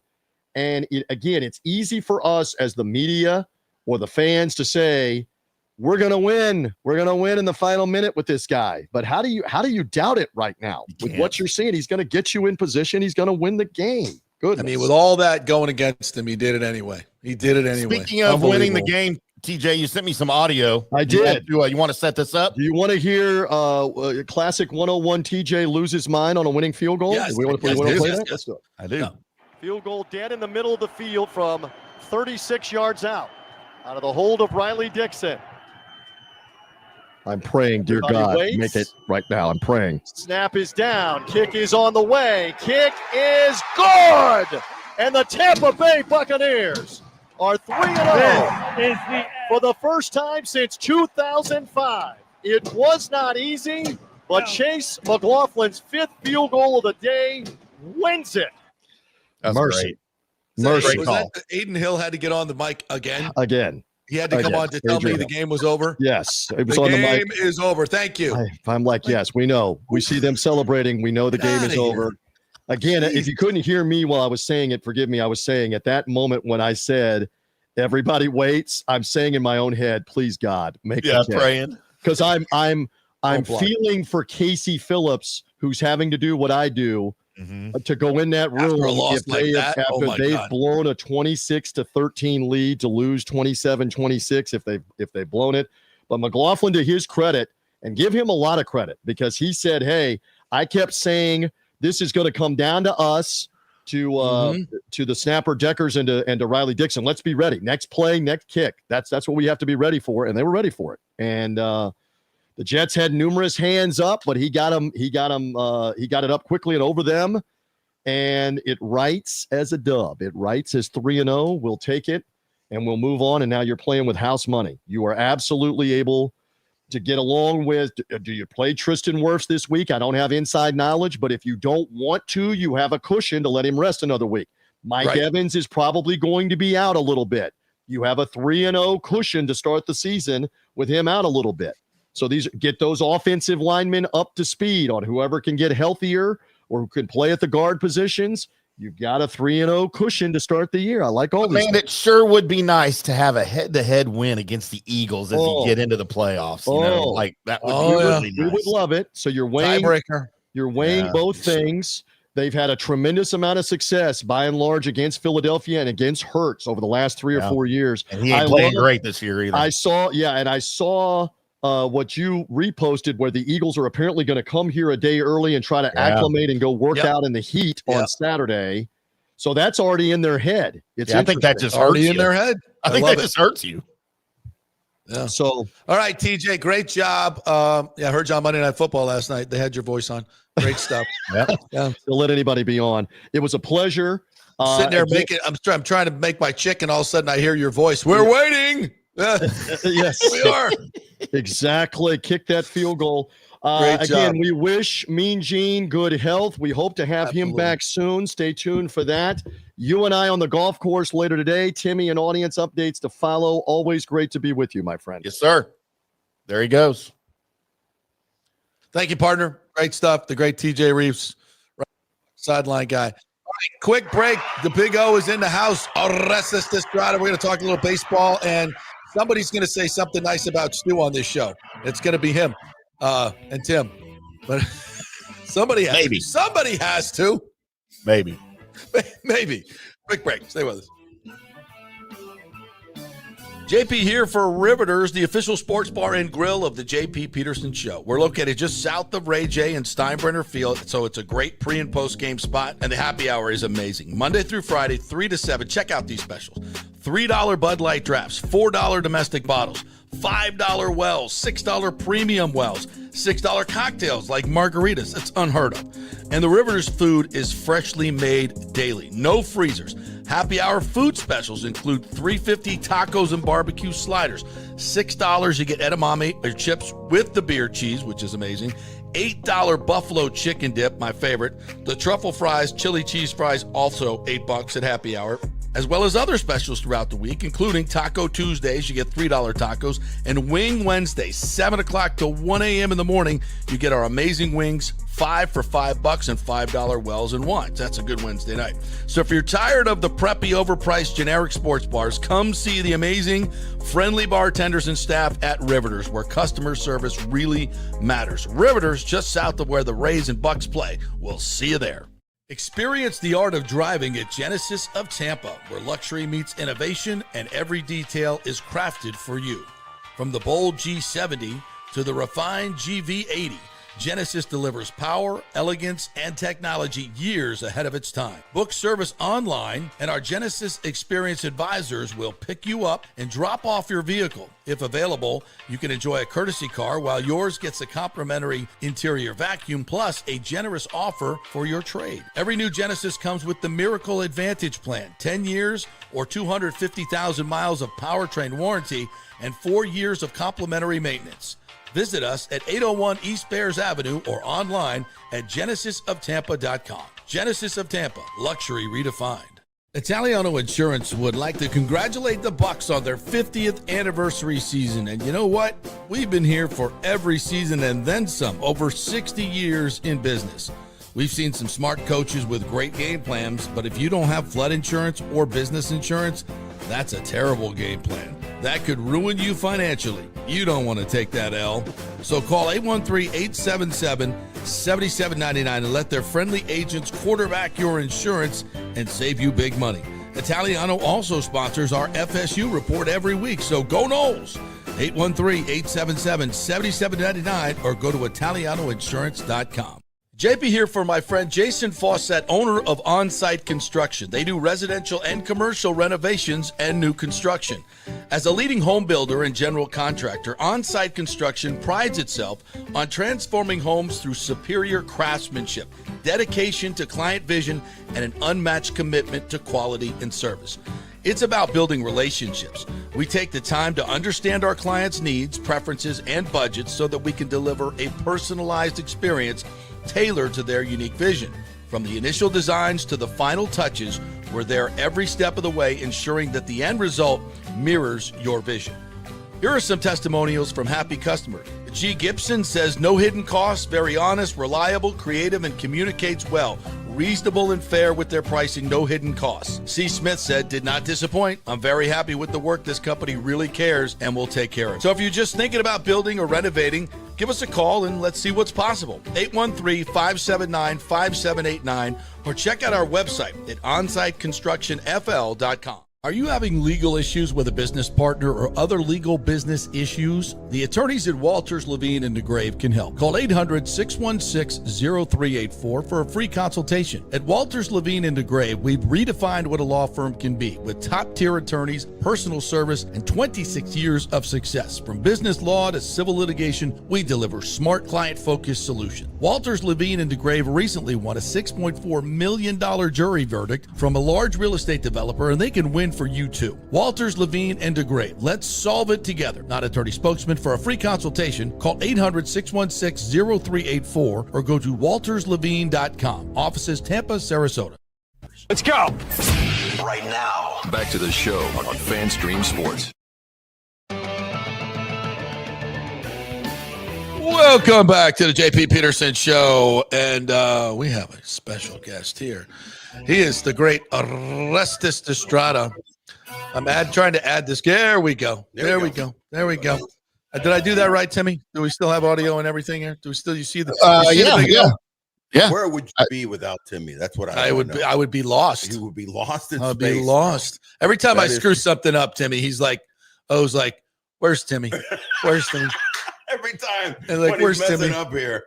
I'm If y'all are dependent on me, all I can say is, Gentlemen, we got a big fucking problem. Thank you, Richard Nixon. Yeah, it's a bunch of idiots in the blind here, but we got it going. We got it. The Big O is here. You can hear him. You can see him. Yeah, here we are. Kingmakers. My messy hat on. Studio. Oh, is that your messy hat? The one and only, except it's from Barca. It's not Barcelona, so it's not. That's a beautiful hat Miami. there. I love this hat. Oh, it's not. Where's the pink Miami hat? I'm gonna pick one up, but I'm old school. I can't get down with the Inter Miami. I got family and business in Spain, so I go up there a lot.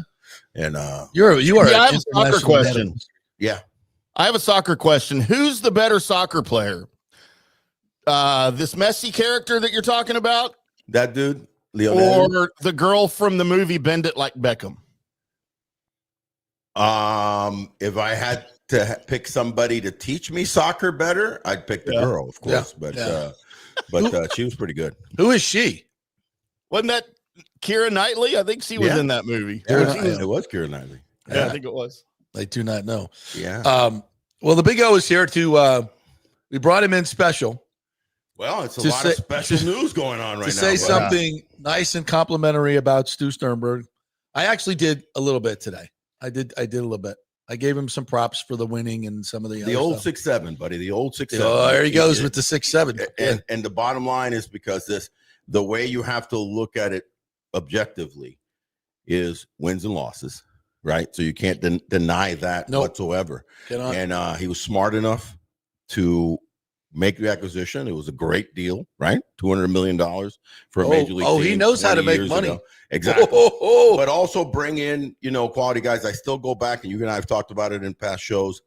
That he brought in smart people to run the baseball ops and gave them the leeway to do some different things. To do different things, and right off the bat, and also, you had Joe Magic, doing his thing. And the team took off, right? Who, by the way, nobody would hire because of his forward thinking. Right. He was the first to bring computers into the clubhouse and start doing analytics. Joe, I'm talking about. Right. Nobody else would hire him, but the Rays were very much interested. And that's Stu Sternberg. The fact that they had quietly Jerry Hunsicker, also kind of manning and grooming, and Andrew Friedman. As a GM, so you had he doesn't get enough credit. A million points that he doesn't get enough credit. People don't realize how important he was, a veteran of putting teams together back in the Astro days and so many different teams. So you need those type of leaders that know baseball inside and out. Definitely development of baseball, right? And making the trades, making the drafts. All of that was, put together. So the reason that I, give him props, and that is to Sternberg, is that I almost do it by comparison to the debacle that Jeffrey Loria was. And I don't think people realize how in the scheme of, I use the word evil very, I don't use it much. It's almost like I don't like the HATE word. Mm-hmm. I'll say I don't like somebody, but I always taught all 4 of my kids, don't use hate. No. Just say I don't like somebody. That's strong enough. But in the realm of like evil, of sports, that guy was Loria was evil because he really, took advantage of the Miami, not only the fandom, but the municipalities. So you fast forward, that guy really, tore it up, took a lot of money, sold the team for 1.2. There's no doubt that Stu Sternberg was trying to do a similar type thing and get a sweetheart deal, especially back in the original Ybor City, deal. Mm-hmm. But still, they were winning. They were spending money on at least acquiring, international players. They're on the top of them, all that. The problem was where the rest of the money was going. And the problem was in the community. The problem was that this year alone in 2025, the payroll was 86.2, right? Where did that land them? 5th from the bottom. 5th worst. Yeah. 5th worst out of 30 teams. Yeah. In fact, if you look at it, the other 4 teams that were under $90 million, right? Everybody else was at least over 100, starting with Cleveland on up. And keep in mind, that's with playoffs. $60 million at least in revenue sharing. Yeah. So you figure. So you're spending an extra $26 million of your own money, right? Of the $300 plus million in revenue. I mean, so when you look at teams like Pittsburgh, the Athletics, the White Sox, Miami, it's disgraceful. It's kind of disgraceful. So they should be at least somewhere over 100 at least. And that's interesting. Oh, by the way, the Texas Rangers will probably miss the playoffs.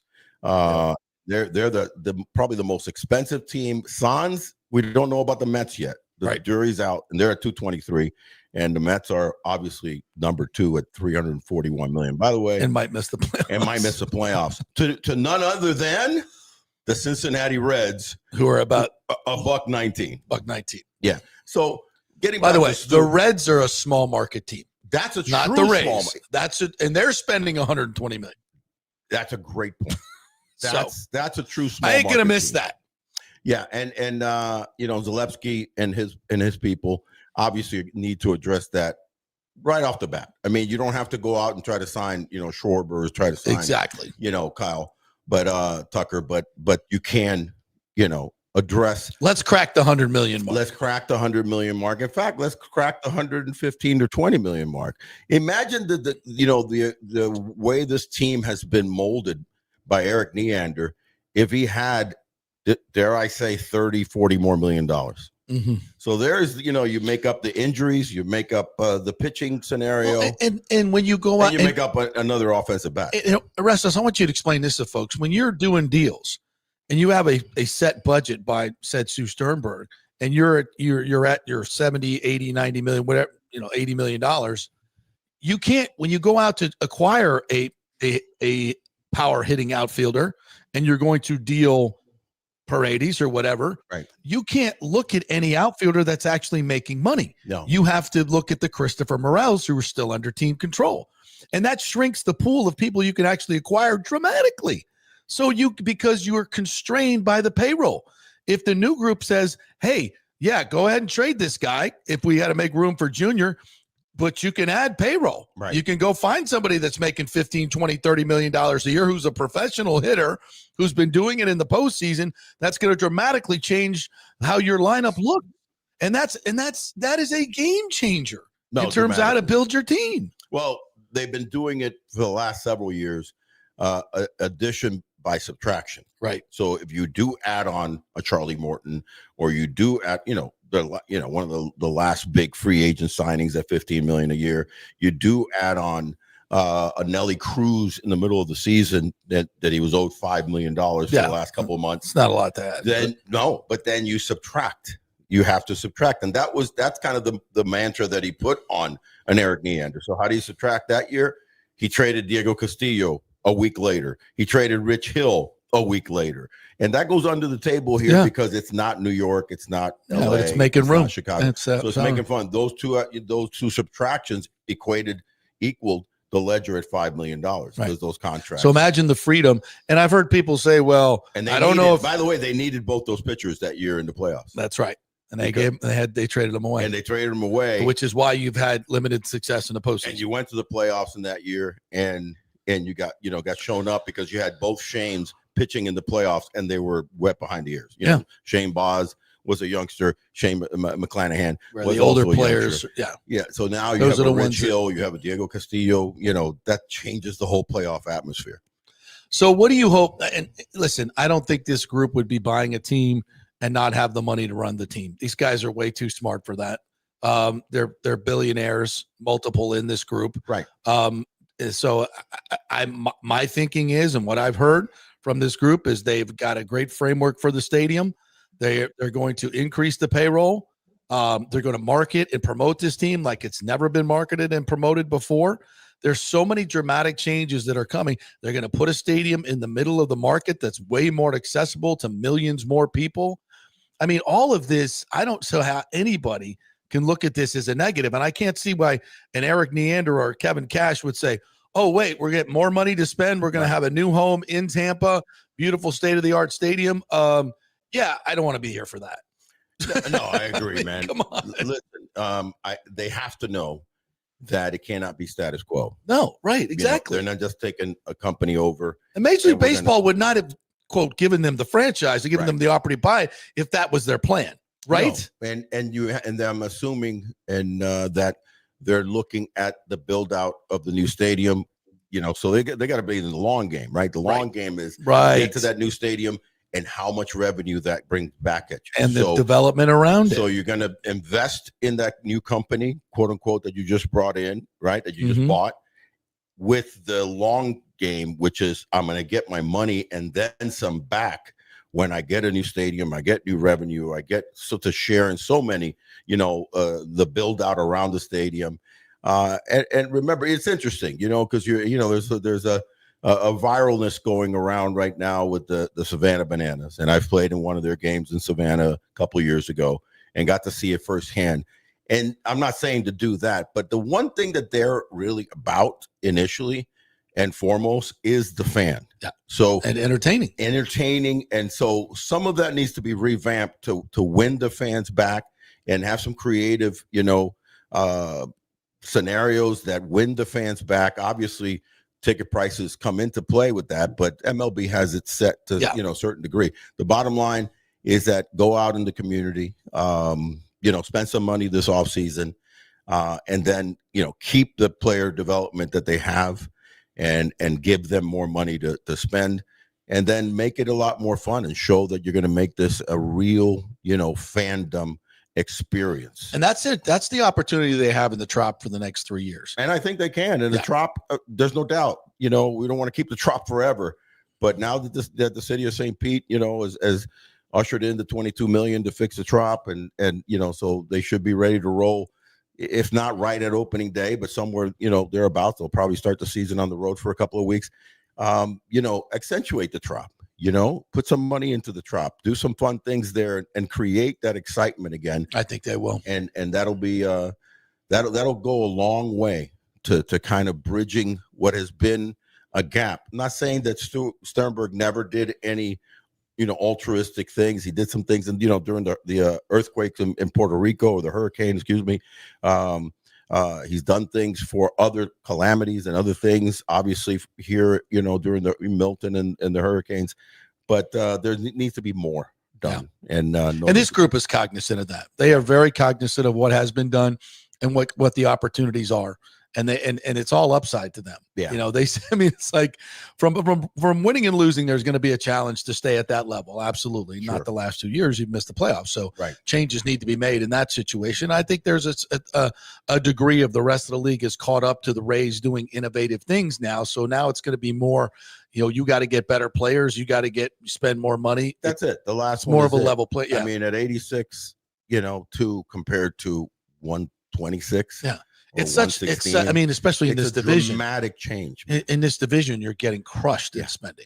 by every team, not Right. just the Yankees. No, The Jays are spending, the Jays Orioles are are spending, everybody's spending. Red Atlanta's Sox spending. Yeah, everybody's spending. Yeah. And now the Rays will come in. Just putting the money back into the team, you're going to get much better payroll. So, and I think Atlanta is a good example of where they need to go because it's not a small market, but they very similar size market. But it's very similar size market, and they got creative with the stadium build and the build out around it, and they're reaping the benefits and putting it back into the first year. They made $134 million more in local revenue with the development around the stadium, with the battery, and also premium seating. Correct. Because they moved to where their fans are and where the businesses were. Correct. And they bought up all the premium seating, which is where most of the money comes from, which they haven't had really at Tropicana Field.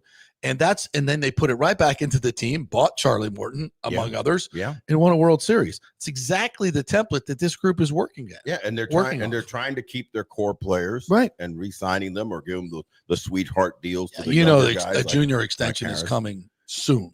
It has to be. Yeah, it's the first move you should make. You might even see a Carson Williams get tied up. And it was speculation. How awesome would that be? You just tie them up and then you have what you haven't had in so many years for a little wrinkle of time in the 2010s, 11, 12, 13. We had that core, right? You had Evan, core. You had BJ, Price, Shields, Matty Moore. These guys were there. They were around the town. You could, promote them. You could market them. Yeah. You haven't Orestes doing the broadcast. There's a lot of magic, baby. No, listen. Let's bring the magic back. And Joe Madden was there and bring that magic back. And and Cash doesn't need to go anywhere. He's a phenomenal manager. Just give him more pieces, man. Give Cash and Eric Neander more pieces. You're going to see how they go. Yeah. I'm excited. I'm excited about this. I don't know how any Rays fan could not be. You can be as nostalgic as you want about the Sternberg years. Great, fine. We're finally going to do this the right way. Yeah. We're going to do this the right way with a state-of-the-art stadium in the right location with an ownership group that we can support that's going to spend money, just like the Lightning did, just like the Buccaneers did. And win a championship. Yes. It's been done before. The template is there. It's not hard to do. All right. Orestes and I are going to be doing a Big O show right after this. We're not going to do it live because I'm not capable of producing such. But Matthew Boyer is going to join us, and we'll have that dropping later on. So that'll do it for this particular show, the JP Peterson Show. Timmy, thank you, my friend, for doing a great job. I apologize to all you guys who've had comments in here. There's hundreds of them. And we've been so busy with guests, we haven't been able to get to you guys, but I love you. I will try to answer as many as we can post-show. Thank you very much for jumping in here. Thank you, guys. Appreciate it. Thanks to all of our sponsors. We will see you tomorrow. Rob Higgins will be joining us. Ken Hagan will be joining us. And Eric Erlinson will be joining us. Another huge show tomorrow right here on the JP Peterson Show. We'll see you then. Thank you.